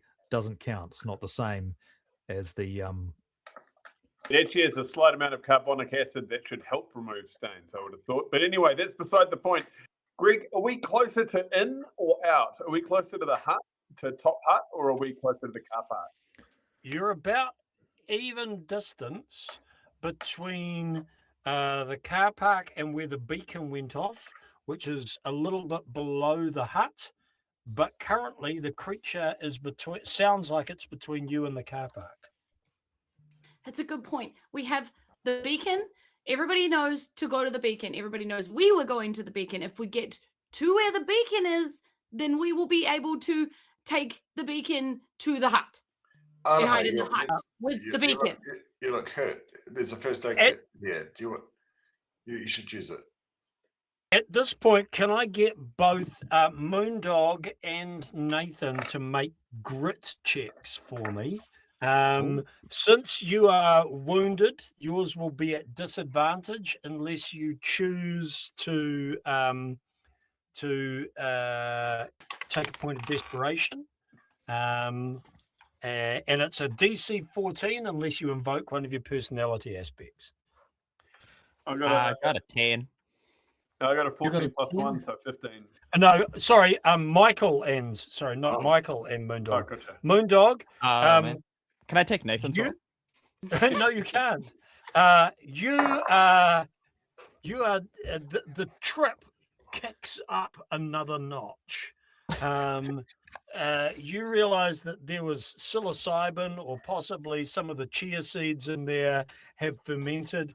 All of your wisdom saving, all of your mental, so your wisdom and intelligence rolls are at disadvantage for the foreseeable future. And you feel like you can see a long way into the future right now. I don't know, you guys. We can go out to the hut as soon as the trees stop waving at me. Why are they waving at me? Why am I being perceived by the trees right now, guys? And what did Michael get? What do I have to use to modify it? Anything? It'll be your grit, whatever's for grit. It'll be a constitution. Then I got a 23. A 23. So that's good. That allows you to fight off the exposure and shock that is was causing you to start shivering uncontrollably. You managed to pull yourself together. Sorry, Nathan. I'm feeling better now. If you want to help, No, I'd really that's appreciate good. it. Well, you've made a bloody mess of the first aid kit, mate. So let's just try and get a tourniquet on you with a bit of old Gore-Tex, and I think, are we going to keep on to the hut, guys? I think if we go in the other direction, we might meet the beast. I don't have any tays left, bro. We have to go. We have to go to the hut. I can't Come tase on, him again. moving right now, Phased out. now. All right. So you start. Are you going back towards the trail, or are you just continuing to force your way up this way? No, we're going for the beacon because everybody else will know where the beacon is. Like that way we will be found. Also. Okay. So I'm going to get you guys then the 5 of you to make a group survival check to try and make sure that you don't get turned around. So I'm going to get you all to roll survival. It will be at disadvantage for you, Michael. And just tell me what it is, and the average measured against the DC of 14. I got an 18. I'm having a happy 18 night on for the dice. Nathan. What did Michael get? A 10. No, I got an 11. An 11. Moondog got? With another Dyson dice chat, I got a nat 1, which thematically makes sense. He doesn't know where he is right now, let alone being able to survive through it. I'm going to tell you something bad that happens to Moondog in a moment. Can this be like a mistake thing? It will be a mistake thing for sure. Yeah. Usually, that's my dice. Leave it alone. What did you get, Jules? What did Aroha? 16. 16? And Merch? Merch got what? I didn't hear that. You're muted. You're on mute. Sorry, 11. 11. All right. With those 2 higher rolls, I'm just going to fudge some maths. I'm going to say that's enough. However, while you're going, you are hampered by the fact that Michael can't move very fast, and also that Moondog has fallen to the ground and started convulsing. So how are you going to be transporting both the convulsing Moondog and the lame Michael up the hill? Quick, somebody put Moondog in a recovery position.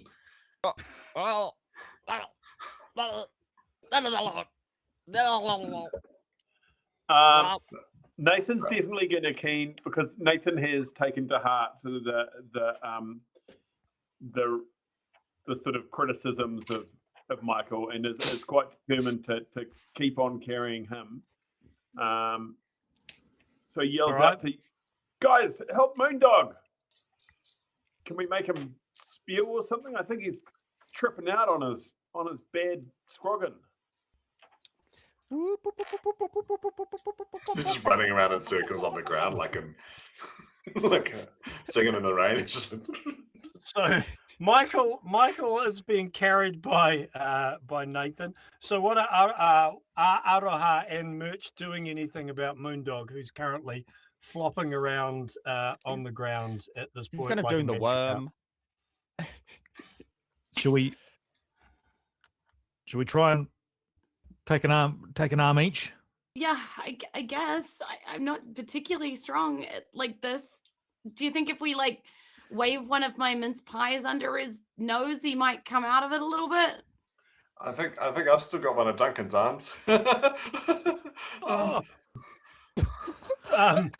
I don't feel too good.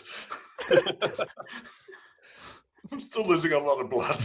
Yeah, so I will pull out a pie out of my backpack, because I've still got all of my baking supplies in my backpack with me, and also take an arm and kind of waft the pie in front of Moondog's nose. Oh, come on, Araha. The vegans are going to kick him out of the club. Make a It's still a 14, so I need you to make a doom check for me just to see what the condition after falling over, being thrown earlier, and just being attacked by a giant stag, what condition the pies are in. Roll for pies. Roll for pies. This is the most Kiwi session. Roll And for I how good the obviously mince pies don't are. get to add anything. This to roll, this. ladies and gentlemen, has been brought to you by KiwiRPG, Yeah, the and association. Sweet as bakery. I'm gonna slap him with the jandal. Jules, roll for pie. So no, Yeah. it is just that you can take a point of desperation if you want to roll an advantage. No, for your I mean pie. I've rolled a 16 on the dice, so I feel pretty good about That's pie. fine. I think The pie is I've good. I think I packed this in It's in proper better Tupperware. condition than the rest of us. You know, like Yeah. proper Tupperware. Like I went to a Tupperware party and bought my the God. best Tupperware. Is it- And so It's the final pie. It has been packed in that. Is it? Yeah. All right. Is it Tupperware or is it Sistema? Probably Sistema. Yeah, There you you're go. right. Yeah. Moondog becomes It's a red- lot of iron very quickly. Yeah. It's wrapped in an anchor it is of 5 enough. pack. It is enough to snap Moondog out of his convulsions, and you guys managed to make your way further up. You get to it. It takes you probably about another hour. It is dark now. The rain is driving. You are cold. You also keep hearing noises in the bush from down below you. You're getting this feeling that you are being herded by this creature. It is following you and beneath you the whole time. Blood is pouring from Michael's ruined limbs, and there is a sort of a steady stream of it down Nathan's back and spattering onto the bush as you go past. Although the rain is now so powerful that it would likely wash it away. You are coming ever closer to where the emergency locator beacon would be. In fact, you're not far away now. How do you want to approach the location of the beacon? Is Moondog still mad tripping? Moondog is...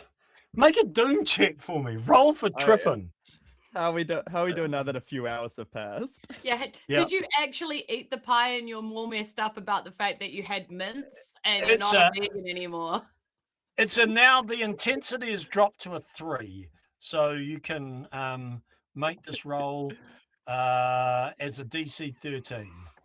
You got a 15 on the dice. You have snapped out of it. You are back sort of lucid enough. How are we following the beacon? How do we know where the beacon is? You have a little transponder thingy that allows you to follow that, and you have the coordinates that you know where it was. So, yeah. Okay. Hey guys, I think are we close? How far away are we? And do you think we should stop this bleeding? Probably 10, 15 meters away through thick bush and pouring rain. If somebody else wanted to attempt, so Aroha and Nathan have both, Nathan and Moondog have attempted a first aid check, but anybody else could try one if you wanted to.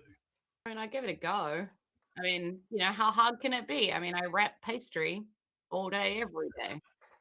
Okay, so the DC right now is 13. Remember, you could use one of your personality aspects to make it a 10. You could also take a point of desperation if you want. Well, my belief is that, like, if you make a motivational goal board of anything, then you can achieve it.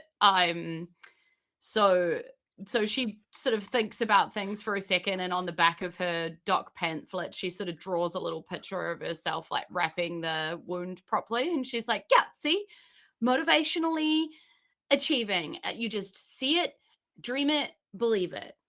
And then she starts using the first aid kit. Like, Okay. not at all And correctly, probably, but just. What did you roll? So that would give me a 15. 15. Roll a 1d6 and halve it for me. Okay. 2. 2. So you get 2 hit points back as Aroha manages to, and you are no longer. Oh no, you still have the wounded condition though. You need to rest for that to be removed. So that is yeah, you're still at half speed and you're still at half your roll. Okay, so having done that in the pouring rain, Aroha wraps him up in much the same way as you would wrap pastry around it to form a croissant or something like that. Well, like, You when wrap a you sausage, wrap a Kransky. You wrap a you wrap- Kransky in. Yeah, or you wrap bread dough before it rises, or like, that Yep. any of that kind of stuff. Morning Yeah. bun. Yep. It's got Yeah. the spiral Fair. situation. Michael is the pig in the blanket. So, and the ruined meat that is his thigh. Anyway, how It's really similar to mincemeat, so actually Aroha Yeah, kind of it's gets just in a sausage vibe. roll. Just Yeah. lettuce the wound. Yeah. who is Yeah, I'll approaching have 2 ruined the- meats, thanks. She's just thinking about it as tomato sauce now on the sausage roll. Just wrap. I've never thought about putting tomato sauce in the sausage roll. I wonder if I should do that. Yeah, just thinking. All right. Who is going, or who's going first as you go to investigate where the locator beacon is? Yeah, I Good, feel like we good. should do this stealthy, right? Like, Yeah. The last time we went to Okay. a clearing, it did not go the best for us. Okay, Yeah. so everybody make a stealth check. Stephen, you'll be making Michael's at disadvantage. To stay stealthy, or it's going to be a 13 at this point, unless you want to take some desperation. It's a 2. 12, Merch has got It's 17. a 2. 14 for 17. Nathan. I could take a desperation, but Luckily, Open up the hole. your 2 temporary desperation were cleared when you overcame your trip. So your desperation was only at 1. So it's not a critical failure for you. 17. Merch, despite the fact that he is wearing brand new, very clean, and still, most of you still are wearing fluoro bibs, still somehow disappears into the bush. Just amazing. Nathan got what? 14. 14. Nathan also, but because he's sort of dressed for the environment, he disappears. Michael got 15, but then had to roll again for disadvantage, so 8. Michael is obvious as hell. Moondog, we know what Moondog got. Moondog, because of the way that Moondog is dressed, and there is just a lot of bright color going on there. Merch, what did you get? We've done merch. Oh yeah, 17. Yep. 17. That's right. And Yeah, stealthy as Aroha, fuck. yeah, so I took desperation, and with my advantage, got a 16. 16. So only Moondog and Michael are sort of still kind of visible. You guys creep up onto the clearing, and you see a scene that looks a little similar. There is some things strewn around. There is definitely, the ground is churned up as if hoof marks have been around, and there is a large drag mark going off up the hill Towards the hut. towards the hut. Well, I think we're pretty close to. We might not have to keep searching for longer, guys. Maybe still rescue though.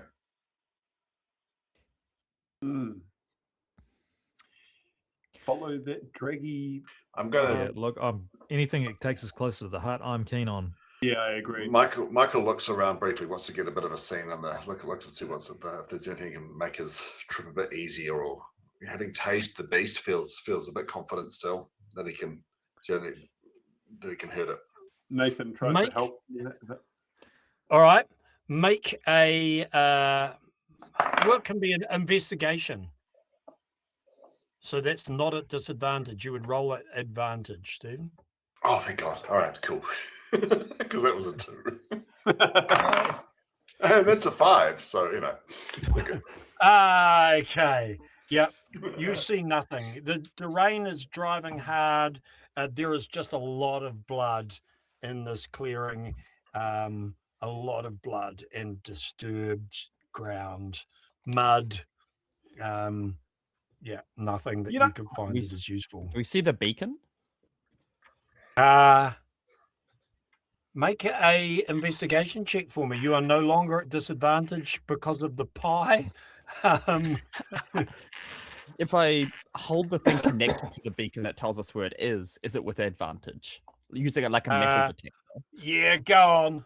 Oh, 13. Make it insight. Yeah. 13. No, you can't make it insight. All things lead to insight. Like an aliens. They're all around us. What did you get? Man. For investigation, that is a 19. Oh, on a 19, it's up in the tree. You're in the Is it at prodding level? How far up? You can see up the tree on a 19 perception.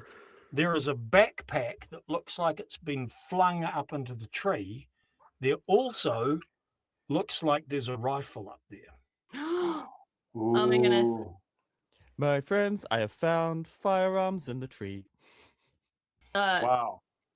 I mean, Guys, we're in I'm the best tree climber in my school. Yeah, how about no with your ripped open leg? Yeah, You that have ain't one happening. leg, friend. Yep. It's fine. I got it. How hard is it to get up there? Can we give each other a leg up? We can you use can Michael's leg. well, man. currently it's a DC 13. Very good point from Morg in the chat, Stephen. Any roll you need to make, one of the other things you can do to take desperation is you can ignore your wounded status. And then you could take so that means that you get just a straight roll. You could take a second desperation for advantage. All right. You wanted So to. I think I'm gonna do it because it's something that he wants to earn his place in the group. Go on. He wants to show this is year 13. He wants excellence in geography. He's going to do this. So the third point of desperation. I hope it's so he's taking 1 point of desperation to temporarily ignore the wounded condition. Are you taking a second point of desperation to roll advantage? No, I think he's. Can I use one of his personality traits? To take it to a 10? Yeah, you can. All right. So I'm going to do that. Which one of your aspects are you going to use?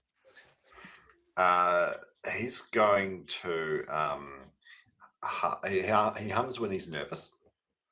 So he's going to sort of think this is his habit.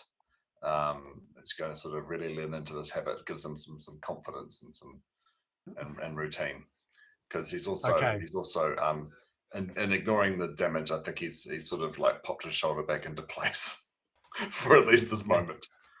I also just want to tell you that it's high enough up in the air that if you fail this roll, you could take 2d6 worth of damage. I don't think he cares. I think he's yeah. Michael. All right. Michael pops his shoulder back in, and he goes up the tree. What did he roll? This was just a straight roll, wasn't it? Straight D10. No, it's a D20 with a DC of 10. Oh, sorry, straight. So athletics. Yeah. DC 10. Athletics. Oh, good. Because nope, it's a 9. Oh. There is a sickening noise as one of the branches snaps, and Michael falls, taking 6 points of damage. Yes. I think Michael sort of falls back down like really awkwardly, lands on every branch, and subsequently knocks his other shoulder out of place. And you are once again like, oh, you're wounded anyway. You can't be double wounded. I'm at 2. Yeah. All right. And Aroha has just been standing there with her arms crossed and tapping her foot and is like I said, let me handle it. All right. So you're going to have a go? I think you should take this one. She's gonna, can she argue for like an agility? Yes, I'll absolutely. I rolled an 18 on the dice and I have an agility of +5, so 23. Oh, I should have liked it for agility. Up there, like an opossum, straight up the tree to where the backpack is and the rifle. Is it? Yeah, isn't that a break? She gets a break. I guess the break is just getting the backpack and the rifle. Yeah, that's a pretty good break. It is pretty good break. I probably look quite impressive doing it. And I'll tell you what else you discover. Aroha has been around. You're in the country. You know what it's like. You've been around long enough to know that this rifle has a small magazine, and there are 2 shots in that magazine. Okay, cool. Yeah, I carefully kind of put the backpack on my back over the top of my current backpack, kind of, strap it in and put the rifle in there and climb back down again. And then I'm like, right, well, guns is not really my thing, but no. Oh, no? You climbed up. You can roll to climb down. Oh, yeah. Fair enough. Just because I made it look easy coming down. So I got a 12 you also got a on break. the dice plus a 5, so 17? Yeah, you climbed down easy. Yeah, so that's how it's done. Yeah, and then I'm like, well, gun's not really my thing. Who wants to take this? I feel like someone should have this. Michael, no. Yeah. You're underage. Michael. Michael is not handling anything anymore. I think he's proven he cannot handle anything, and I'm going to be writing to the school to not give him the Duke of Edinburgh. Ooh. Make a charisma saving throw, Michael. Oh, PvP. Oh, Michael. Didn't mean to. DC 13. That's all right. My charisma's -1. I've got a -1 modifier, and I rolled a 2. So take a point of desperation as you rolled a 2 and you got a -1. Yeah. Take a point of. In fact, take 2 points of desperation. Then. Make it 3. No, just anyway. Okay, Just sure. just 2. You like that just rebel kid in Breakfast Club? I should have gone with agility instead of athletics. I think Nathan should probably have the firearm. I'm willing to take the gun. Yeah, happy to. Yeah, and so she hands it to you and goes, 2 shots, all right? 2 is all we got. Right on. I think I got a pretty Nathan good taser. instantly readies himself. He points it down safely in a safe direction, but holds the butt to his shoulder in exactly the manner that would be befitting a dock ranger. Right. Right. Yeah. Always Now double let's- tap. Did you load it? Let's get to this hut. We've got the beacon now. Maybe we get ourselves safe, right? Absolutely. Intensity is down to a 2. So at this point, you could rest if you wanted to. Yeah. Not Greg. No. You could also practice your Michael might want desperation. to if you wanted to. Carrying the gun, Nathan will no longer be able to assist the increasingly injured Michael. That's Yeah. fair. It's all right. Who's going to help Michael then? I guess we all have to, right? Charisma Like he's got low charisma. I don't think people want to help him. Yep. Clearly. Michael, are you feeling light? It's all right. I'll keep up. Just go ahead. Can I give Michael my walking stick as a kind of crutch, like Tiny You Tim? can. You Must can. be It's some not going to strong in increase his speed, but that's fine. So, as you make your way to the hut, are you hanging back to stay with Michael, or are the rest of you just progressing at your regular speed? Now, we think the deer's behind us, eh? Mhm. I'm just wondering if perhaps Nathan should go at the back of the party as kind of rear guard. Yeah, that's probably a good call. So Nathan is going at the back, followed by Michael. Moondog and Aroha, are you and Merch, are you guys also moving at the slower speed, or are you pressing on? No, slower speed. Moondog's been told that we are staying together, and we'll follow that directive. Yeah, I think that makes Moondog? sense. We're also moving in the direction of the drag marks, right? So we're kind of following those anyway. You can follow the drag marks. It's broken, the undergrowth, the bracken, the fern, that's all sort of broken by something that has been dragged or dragged itself up this way. Yeah, then I Merch, think it makes sense to move slowly and pay attention to our surroundings. are you sticking with everybody else?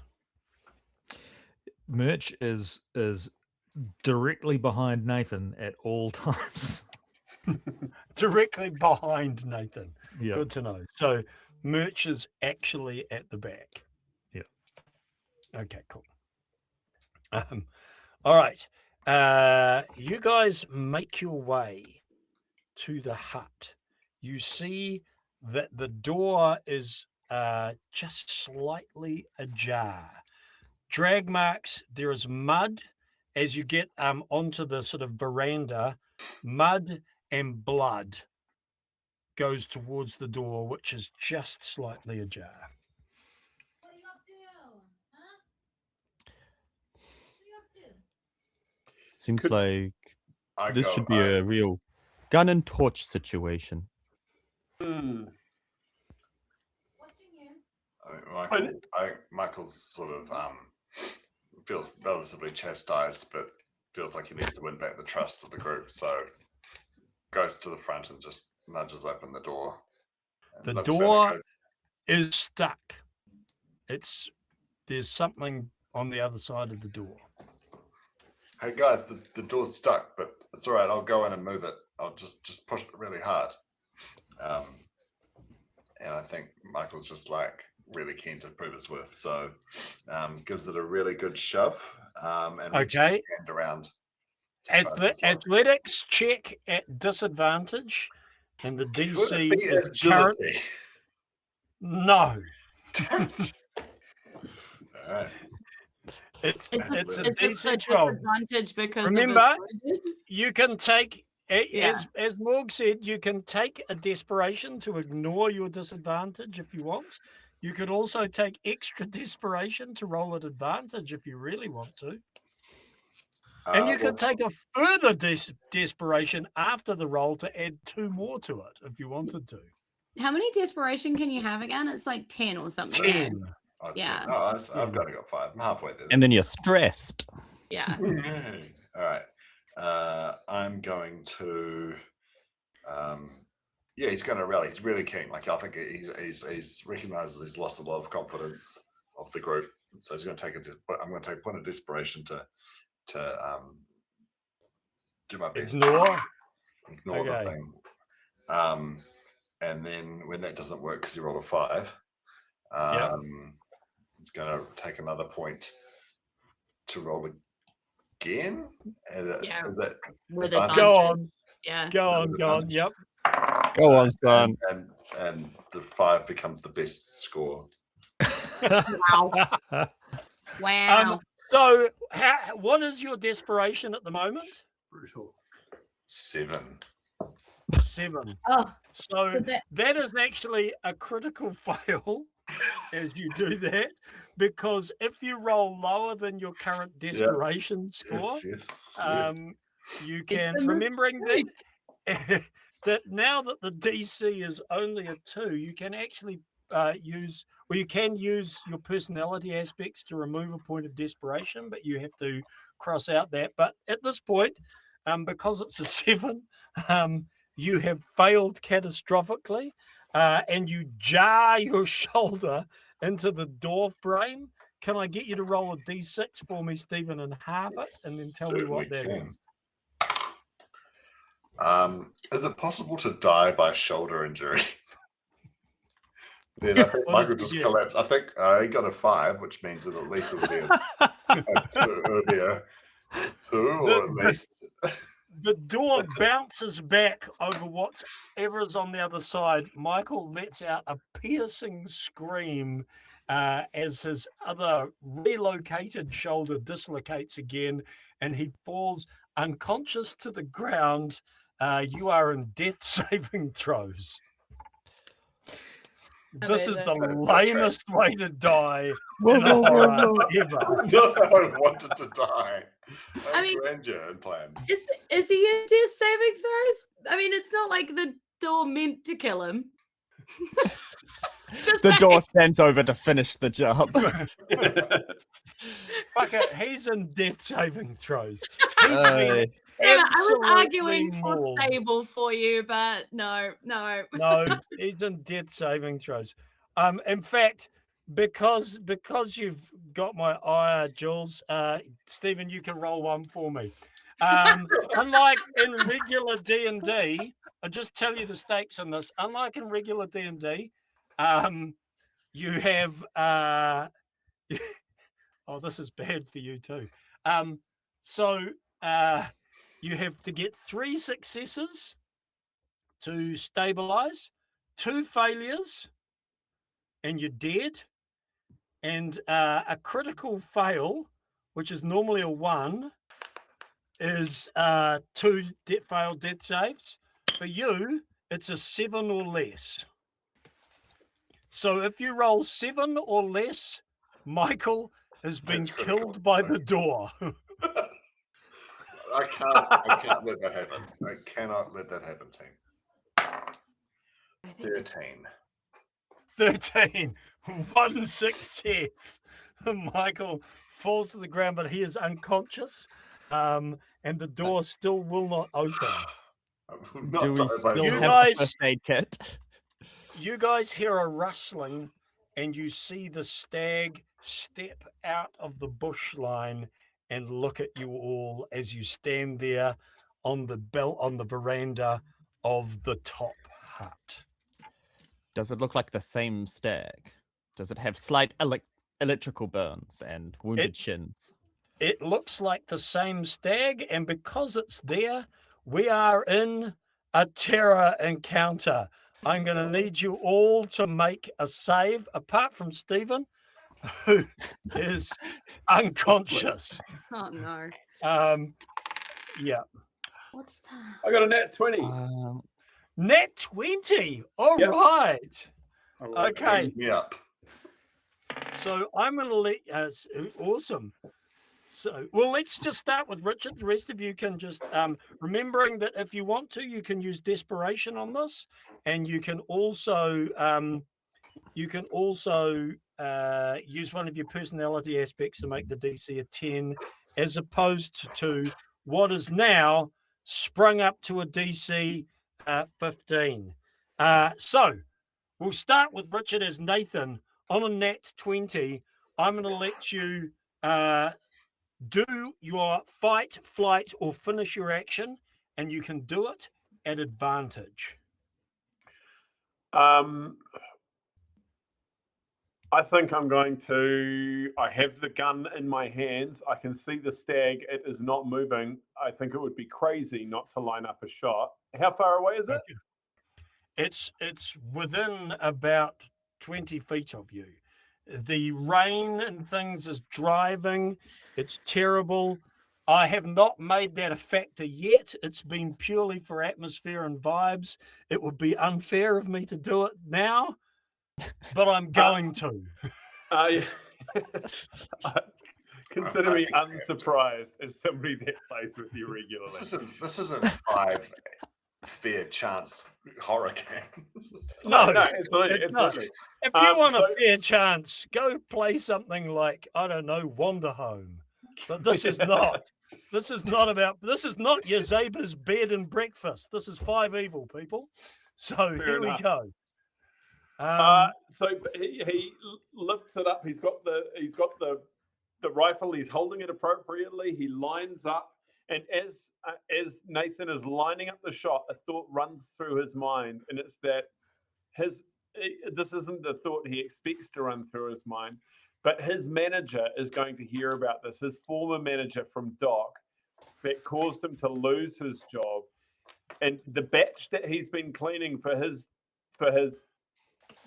manager, his former manager, that batch, Nathan is going to make it his when he wins back the glory by saving the day and saving everybody from the rampant, crazed deer. All right, so you're invoking the personality aspect. Yeah.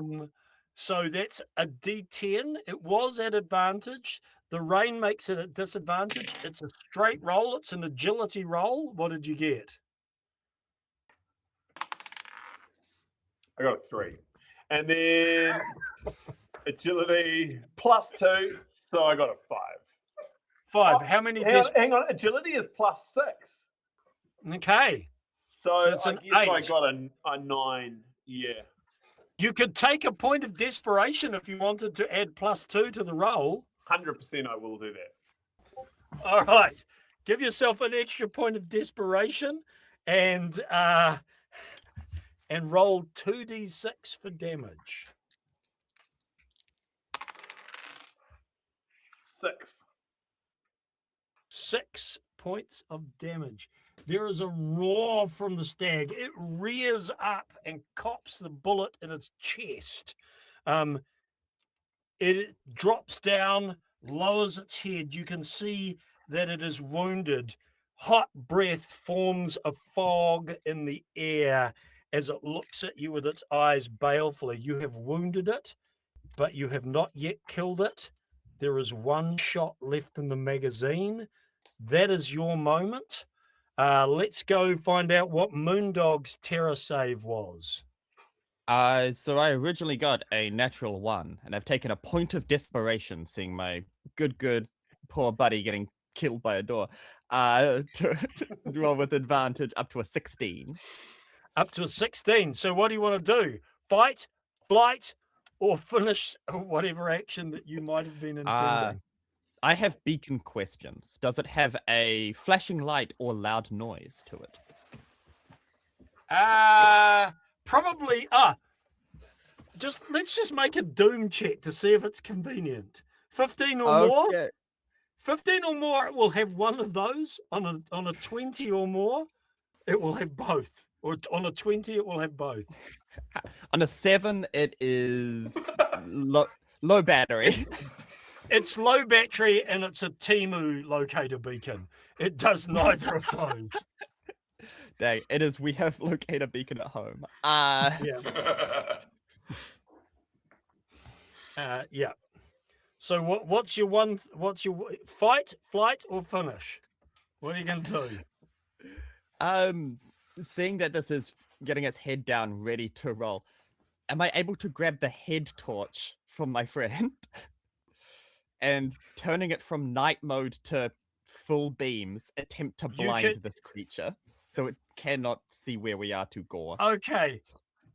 Yes, but I'm going to get you to make a roll. You're going to make. I would make it against the intensity score, but let's make this more interesting. Let's make it an opposed roll. So it's going to be agility versus agility. Jared, roll for merch first. Agility. Okay. Yep. 8. 19. All right. You snatch the thing off his head and attempt to blind it. All right. I will make a roll for it. No, it gets a 17. It is not blinded. It seems to look right through it. In fact, it looks through the flashing light to your very soul. Not to actually this, but I love it. I love doing that. It's my favorite pastime. My 19 agility is technically faster than its 17 agility. Do I flash it before it has a chance to dodge the beam? Oh, you get it in the beam and it shrugs it off. It's not concerned. All right, This Merch. is a fan of Star Trek. It was able to do an insight check. That's what. You've just had your head torch snatched off your head. What was your terror save? My terror save was 14. I'll take a point of desperation to. All right. To So bump that what up. are you going to do? Fight, flight, or finish? I'm not sure what you'd started, but flight. I'm going to try and get into the cabin, so hurl myself against the door. Okay, make a athletics check with a 15. Remember, you can take more desperation if you want to roll this at advantage. Okay. Okay. Yep. I'll take a more desperation and roll at advantage. Go for it. Okay.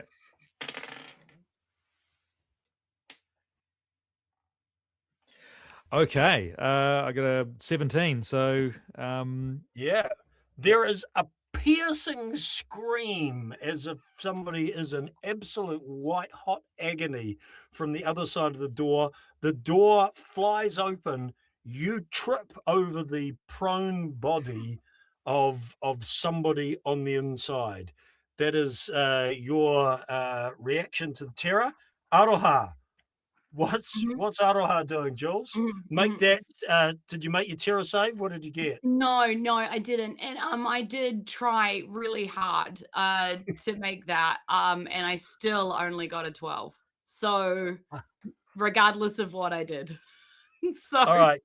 Nothing. So you're just standing there rooted to the spot, looking at the stag. So it is now the terror round. The creature is going to act. One person has its attention right now. It is the person who shot it. It comes leaping. Not the beam? No, not the beam. It is unworried, unbothered by the beam. It comes towards you, Nathan. It gets and it misses. It crashes into the wall. The wall of the hut splinters, and this thing is now on.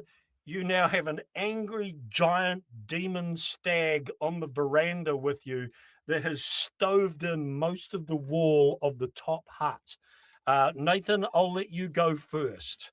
What's your one thing that you want to do?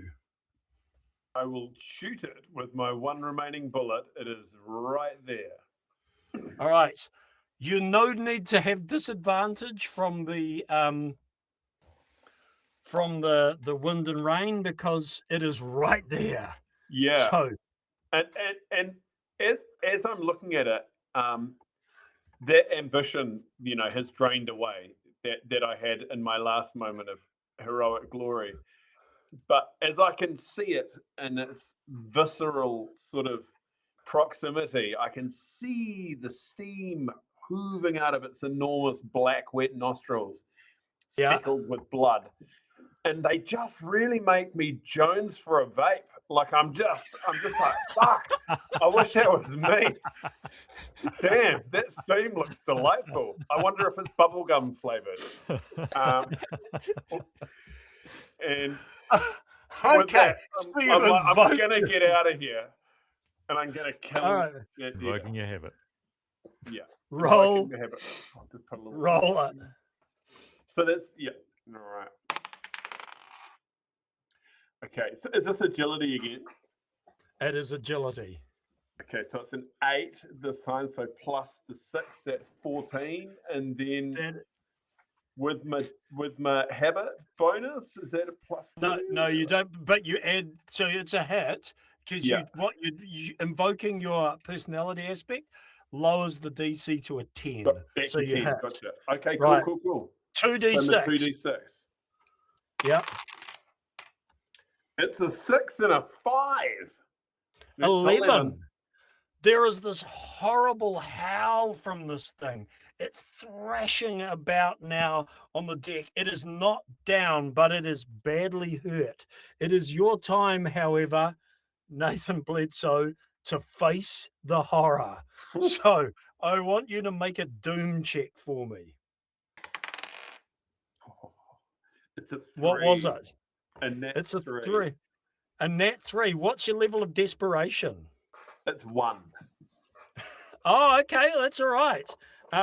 So you are going to take some damage as it flails around.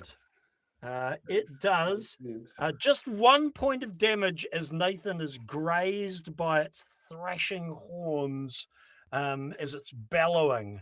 So it's now there up on the deck, thrashing around. Let's go Moondog. What's Moondog doing? So you're saying you crashed through part of this part? Yeah, part of the hut is now stoved in. Basically, yeah. Are there any particularly large splinters? Or like a yes, there are bits wood? of broken wood and glass now lying around. Also, can you invoke a personality aspect if you're giving up on it as a character? Is the interesting question I ask you, Big G. Yeah, giving up or alienating a personality aspect is what's supposed to happen if you fail to clear your desperation properly. But I tell you what, because you're flattering me by calling me Big G, I will allow you to do that. However, I must tell you that at this point, the intensity level is a 6. So your DC for anything is now 16. But yeah, go for it, little heads. Thank you. One of Moondog's belief that he will temporarily suspend in the heat of combat is that hunting is murder and should be illegal. And he's going to grab just the gnarliest, sharp bit of wood and just try to drive it into the back of this thing's neck as it's flailing around. Roll. That's good storytelling. So it'll be a 10 to make this happen. Oh, good. As much jokes have been made about me wanting to roll insight for things. No, you're not going to. I will let this be athletics. I'm not gonna. Yes, you will. It is an athletics roll. Go for it. I've got a 13. 13 is not enough. If I've done the belief, isn't it DC 10? It's a DC. Oh, yes, it is. Correct. It's a hit. Ooh. 1d6. Make a roll for damage. Through becoming the hunter, that's 5 points of damage. 5 points of damage. I was like, I'm sorry. I'm so sorry. I didn't want to hurt anything, but you attacked my friends. It's scrabbling around now, like it's part on its knees. It's thrashing about. I need you now to face the horror. You need to make a doom check for me. So do that for me, please, Severin. You got it, buddy. Moondog. That's a 3. That's a 3. All right. It's bad. Yeah, it's going to do so. You get hit by it as it. You take 3 points of damage from a flailing hoof. All right. It's now scrabbling around. We'll go for Aroha next, who stood there. There is just chaos unfolding all around you as you stand there on the deck, the veranda of the hut. What are you doing?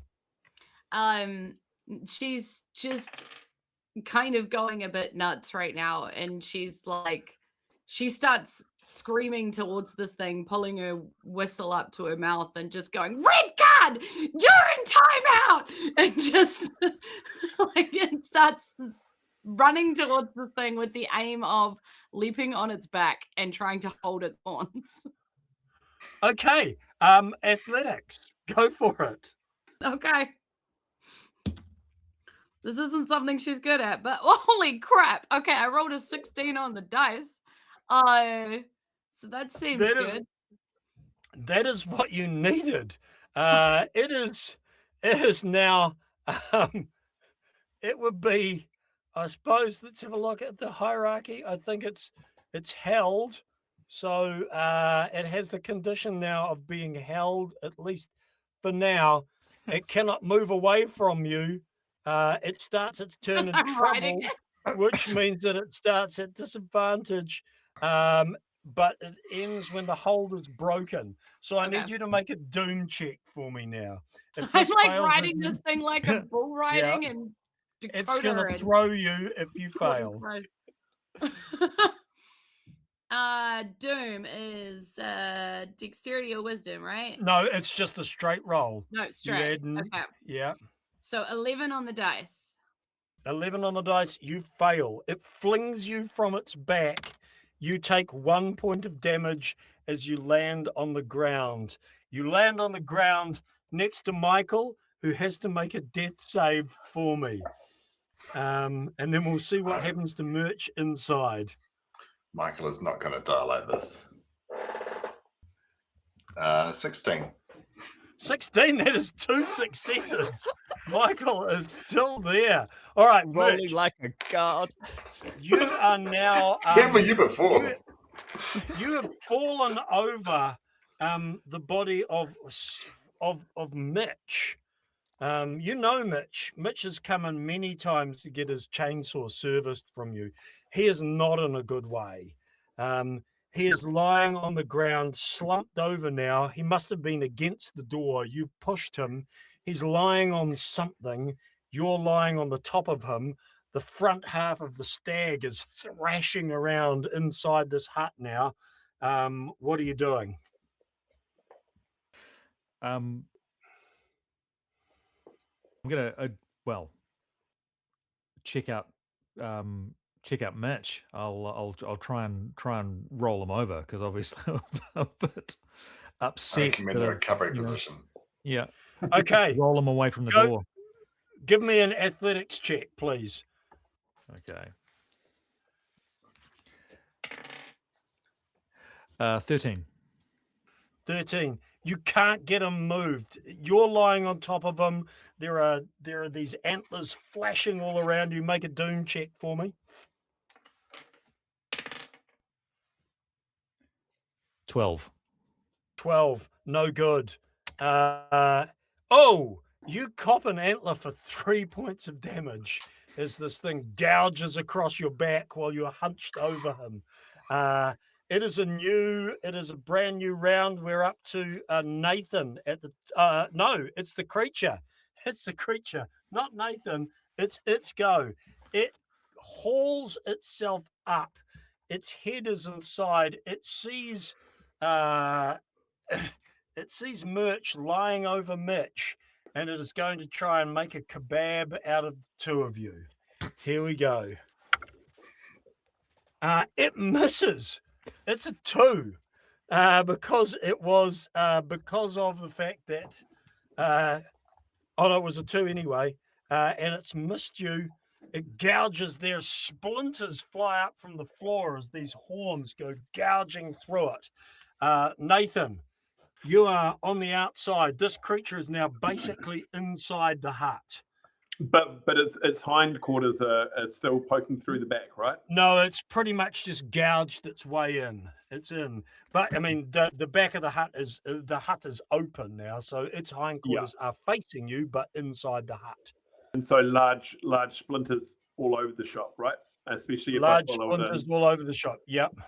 I guess I'm just going to grab the biggest, chunkiest, pointiest looking splinter I can see, as inspired by Moondog, and stake that demon. All right, make a roll. It's a 16 at this point. I'm pretty desperate. All right. So I can take a desperation and do it at advantage? You can, absolutely. Definitely going to do that. 13 and a 13. So 13 agility plus 6, so that's 19. That is a hit. Oh, no, it'd be athletics because you're attacking it with a... Athletics, okay, that's just +3, so that'd be 16. 16, that is a hit.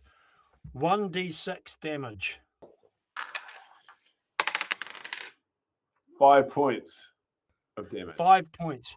You get this thing right in the eye. You drive it through as far as you think you can go. Make a doom check for me.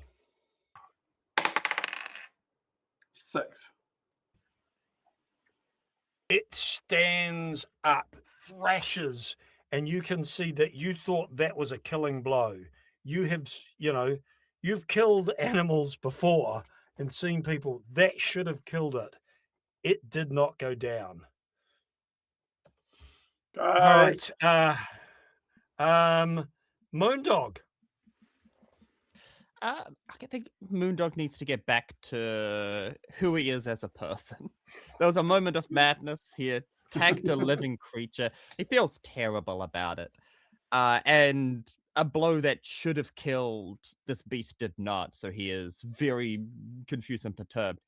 So he's able to see what he can recall about theirs, their anatomy, their behavior, to hopefully give a helpful tooltip to his Your friend. fondness for Scroggin. All right. Oh, he might still. He still has the Scroggin. He could try to douse this thing, but Could be like I'm happy to see what he knows. bag of hell. You can have Scroggin to, in place of invoking a personality aspect, if you want to roll at a DC 10, but then you will have to make a Constitution save for your face the doom. Your call. I want to say, in the fits of his mania, the Scroggin got thrown far into the bush somewhere. Right. Where Okay. perhaps a camping troop of children will come across it. So this is just a straight roll, a 16, or are you going to try and use desperation or another personality aspect? What are you going for? If it's knowledge and recall, this is his jam, not to jinx himself. So I'm gonna see if I can do a normal roll. I did jinx myself. That's a 13. It's a 13. You've got no idea. No idea. That is your, and it is time. That's it. Yeah, that just stabbed in the eye. No idea about a one idea. One idea. A doom roll for me, please, Severin. It's a 3. There's only 3. It's a 3 with doom rolls. It's a 3. You've still got that flashing beacon in your eyes, and you managed to blind yourself with it. So you are now at disadvantage on the next roll, as there is a sort of strobing light everywhere. We go now to Aroha. Aroha, what are you doing? She's lying on the ground, but she's picking herself up. And she's oh my goodness, I have almost nothing, but I'm just gonna try it again. Leave it on the back of this thing and try again. All I can see is its butt now, so yep. Make an athletics check for me. Oh, that one's not as good. That one is 8. So 8. What's your current level of desperation? Yeah, I'm go. Gonna do some desperation to roll with advantage because that seems right. Okay. So that gets me to a 14 on the dice plus 0. Can I do anything else? Yes, another point of desperation will get you +2, which is what you need. Yes, so let's do that. That gets me to 5 desperation, so I'm fine. I got plenty in the tank. Yeah, so that would get me on top of this thing, and I'm trying desperately to haul the antlers away from everybody. All right. Yep. You are hauling antler. It is time now to make your doom check, though. As you face come on, terror. dice. Be better to me. Come on. What is that? That is a 7. You are thrown again. My cat's very upset with me. I'm sorry. And it is 2 points of damage to Aroha. What is your current hit point level? I'm on 6 damage out of 11, so I got 5 left. So you are wounded. It's not going well for Aroha. Aroha, describe for me the suffering that you have. What bad injury or bad thing has happened to you after being thrown off this time? Yeah, I think what happens is because she's being thrown off quite bodily, she's hitting the ground and her back's kind of, like smacking into the ground. So as she gets up, like her discs and everything are all out of whack, and she's like bent over and in pain, trying Right. desperately to stand up. There is chaos now inside merch. What are you doing? Merch is going to pretend to be dead.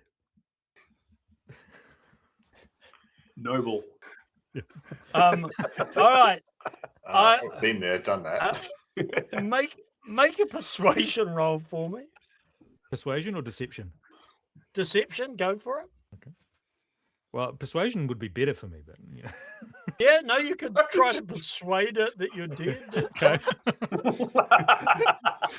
Talked himself out of a higher modifier. That's my guy right there. I did that before. Okay. So What do you- that would be I rolled a 15. I have a +6 to persuasion. You are currently acting as if you're dead. Make a doom roll for me. Okay. 11. 11. That is not good. As you are there, you realize that whether you're alive or dead or whatever you're doing, it is you are not in a good situation. So you're going to take a point of shock from that. However, as you are lying slumped over Mitch, you hear him sort of say in a sort of a bubbling whisper, Dave's gun under me. Michael, make a death saving throw for me. Got it, boss. It is a 13. You are stable. No more death saving throws for Michael. Michael is unconscious but stable. Oh, All God. right, I should make you face the terror, but Yeah, no, I think I should. okay, good. Make a doom check for me. Oh, shit. What did you get? Oh, A 1. It just stands on you, and you take 4 points of damage, which is a fail, and it's 1 failed death save. So you're back on death saved, and you're on 1 fail. Oh, okay. All right, new round. It's go. So is that round 3? That Must is be round round 3. Mm. It's round 3. Oh, So Round three now of the things terror? kick up. Everything goes bad now. Worse for you. And in fact, it's going to go worse for Michael. Let's be honest. It's just going to stamp down on him. So if I hit you, you are dead. All right, here we go. I think I should wake up if he does. Just as it happens.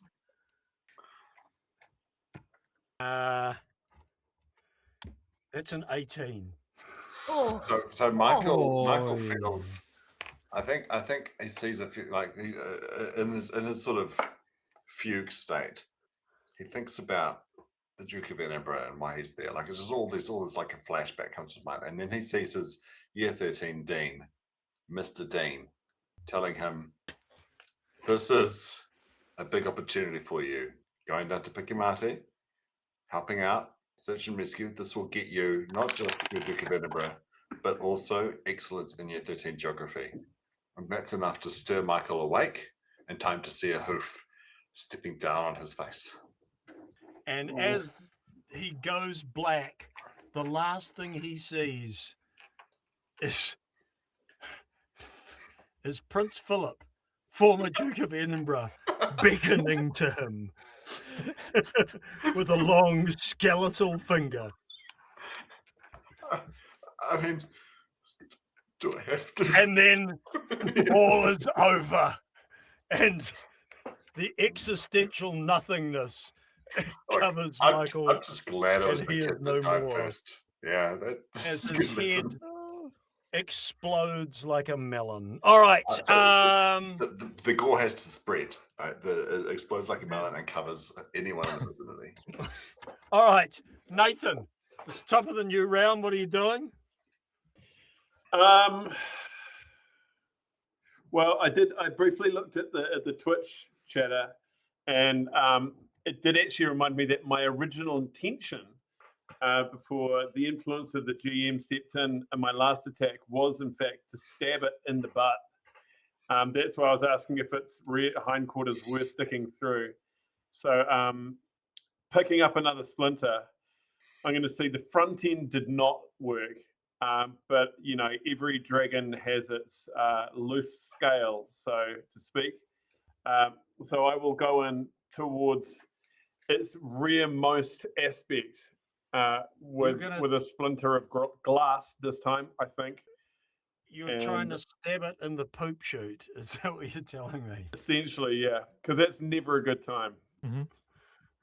Okay. Would have gone for the testicles myself, but make a roll. And I'll take. So I can take multiple levels of desperation, right? I've only got 2 on the clock so far. So you can take a desperate point of desperation for each of those 4 things that you could do with desperation if you wanted to, of which only I think 3 are available to you. In fact, probably only 2. So you could certainly take 2, one to roll at advantage and then one to add +2. Yeah, I'll do both of those. Thanks. And so this is athletics. Athletics, cool. Okay, perfect. So that's +3. Oh, so there's a 1 in there, and there's a 9. So it's 9 +3. So it's 12. You stab it. You miss where you're going for. You stab it in the thigh, and roll face the doom for me, please. Shave. Make your doom face the. It's a 10.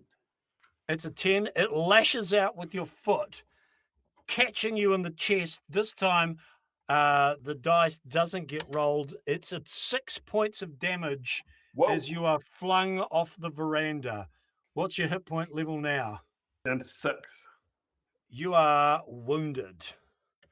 All right. Moondog, what are you doing? I mean, he's having a bit of a rave, a bit of a dance. And in his way of trying not to be blinded by the head torch, is gonna like just try to fling it vaguely at the direction of the deer. Okay. Make a roll. With a disadvantage. Disadvantage, and it's probably agility. But what the hell? If you wanted to use insight, go for it. I mean, I'll take. It's probably a sarcasm, but I'll take an insight. Do it.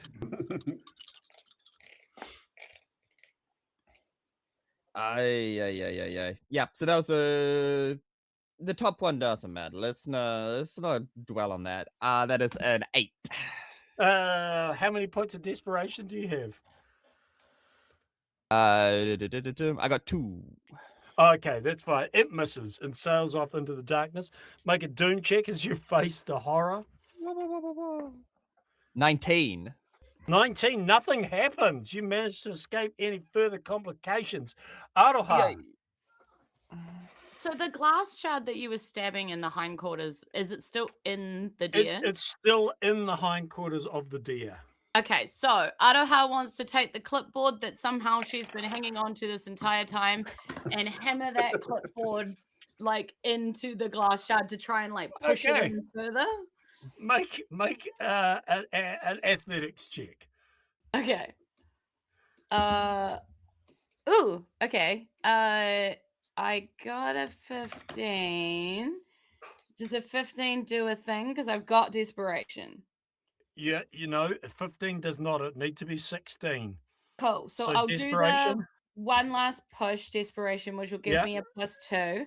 I Okay. also wanna I've also already taken a point for ignoring my wounded condition. So Yeah, cool. Yeah. and then I would like to add the current intensity to the damage done by unleashing violence. Yes. She is Do angry it.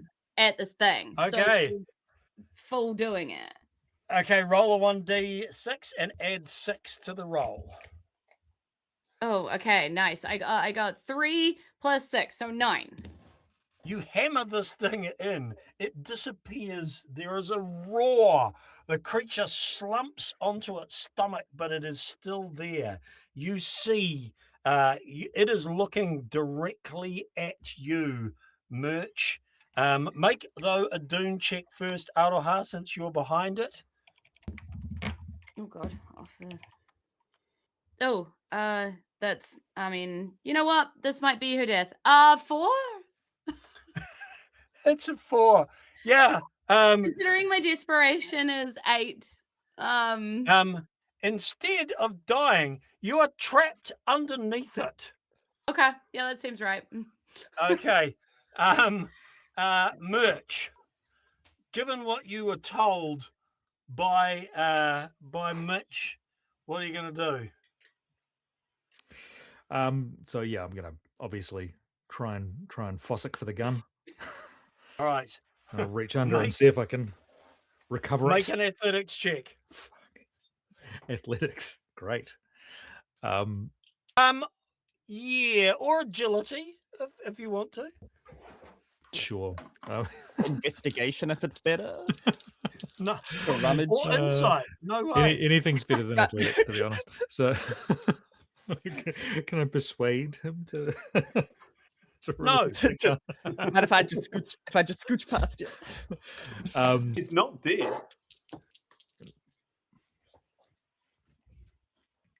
I'll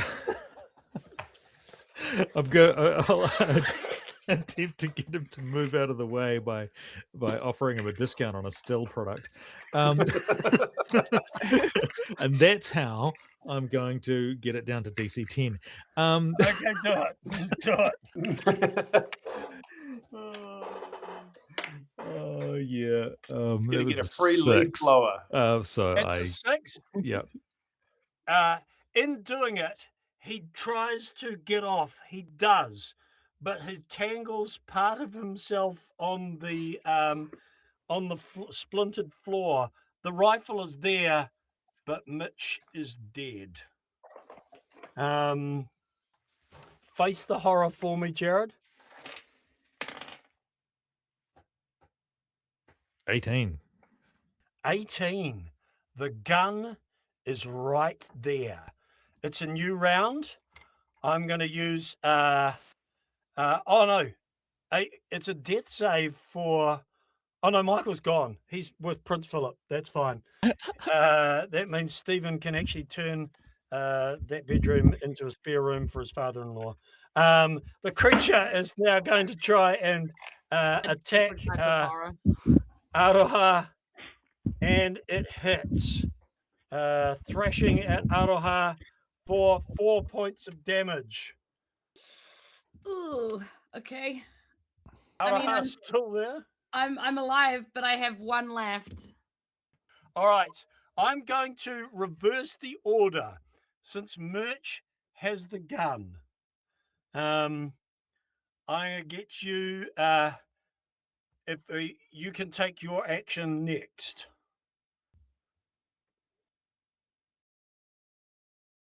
Right. So, okay. Are you going to shoot it? Yeah, obviously. Please tell me you're going to use the desperation to unleash violence on this thing. Yes, and Can Michael help him from beyond the grave? okay, and this time Merch is going to use his relationship. You see, as a city councillor, he actually ran for mayor, and was unsuccessful.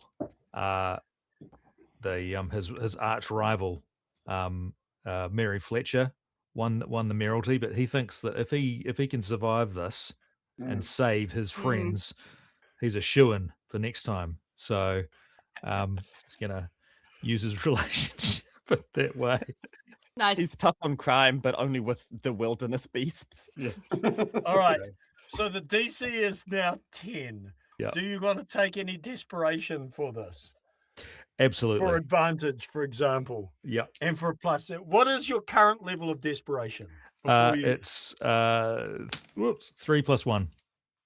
Okay, so got okay, plenty. so it'll be 4. All right, here we go. Okay. So it was a 10. Yep. Naturally. But he'll desperation to bump that up by 2 and the desperation for advantage. So All right. The gun goes off. We cut. The next thing we hear as we cut from black is the sound of a helicopter hovering overhead. A rope is being winched down. The rain has stopped. The sky has the sun has come up. We see the body of Michael being winched up into a helicopter as Moondog, Banging Nathan, against every building. Merch, and Aroha stand bedraggled, damaged, covered in blood and gore in front of a smashed to pieces hut. There is now no longer a stag. There is the body of another person, Dave, the hunter from the original, the hunter that originally died, and the sun rises as you guys, one by one, are winched onto the helicopter as it leaves, and the dawn chorus overpoweringly rings out as the helicopter sails into the sunset. Congratulations. Most of you survived. And that, ladies and gentlemen, is close to our approximation of Morgan Davian Handiwork Games 5 Evil. Thanks for staying with us for those extra few moments. Don't forget, I think there will be some sort of prize draw or prize offer that will appear in the chat. And it's a fantastic prize from our friends at Evil Hat Games, another great Wellington game designers product, Deathmatch Islands. Thanks to Richard, to Stephen, Severin, Jared, and Jules for sticking with us. Thank you, everyone, for joining us. Ka kite anō. Be careful. Are we allowed to Oh, enter? yes, go on. Go on. What do you want to do? Oh, hey everybody. Hi, I'm Jules from NZ. You can follow me on Jules from NZ on pretty much any social media that you would like to follow me on. I'm going to be on 2 more streams for KiwiRPG Week. Come see me on Wednesday talking about actual play and how we do actual plays. I'm part of Fate of Isen and Grow Up Runaway, so I'm really excited to talk about those 2 actual plays. And I'm also going to be playing in the D12 Go game on Thursday with Brad, the original designer of the World of Isen that we still play in Fate of Isen podcast. So stoked to be as part of all of that. Really happy to be part of KiwiRPG, playing with these amazing folk again, who are all incredible people. Greg and I both do professional DMing, so you can actually book us for birthday parties, stag do's, any event that you like. And we would be happy to come run silly games for you. Stag do not too soon, Jules. Rescue missions. Yeah. Yeah, a little bit too soon. But Severin is also one of the Fate of Isen people. He's one of the players in my game that I DM on Fate of Isen. So hey, that's us. Sorry, I did that for all of you guys as well, because I just wanted to be like, hey, we do cool things and we should talk about the cool things that we do. I'd just like to say that if anybody would like to sign my petition to grant my Michael the Duke of Edinburgh Gold Award posthumously. You can do that on there'll be a link later on. That's not how it works, I'm afraid, Stephen. There's never been a posthumous Duke of Edinburgh Award, and there never will be. And it's exactly the kind of attitude that keeps the Duke of Edinburgh where it is. In a weird twist of fate, I think that this music is playing in the way that the orchestral sting plays at the Academy Awards to get rid of us. Yeah. But in a weird twist of fate, Stephen, my desk is only about 5 feet away from the Duke of Edinburgh Awards. I'll have a word to them on your behalf. They're great people. And everybody, yes, they did pick up the fact that I said that we would do stag do's in the chat. Well done. Awesome. Kakite. Thanks, everyone. Oh, and congratulations everybody. to @Richards for the giveaway. Congrats. Hey. You won Deathmatch Island, which we played like 2 years ago for It's an amazing game. Diceratops. So sure, it's old, but it's still great. Yeah, it's still great. Okay. Anyway, I just got excited. You're gonna love that. This is like Okay, the Dave. Lord of the People go. Rings. Let Yeah. people go. This is Goodbye, Yeah. little hobbits. pull the plug, David.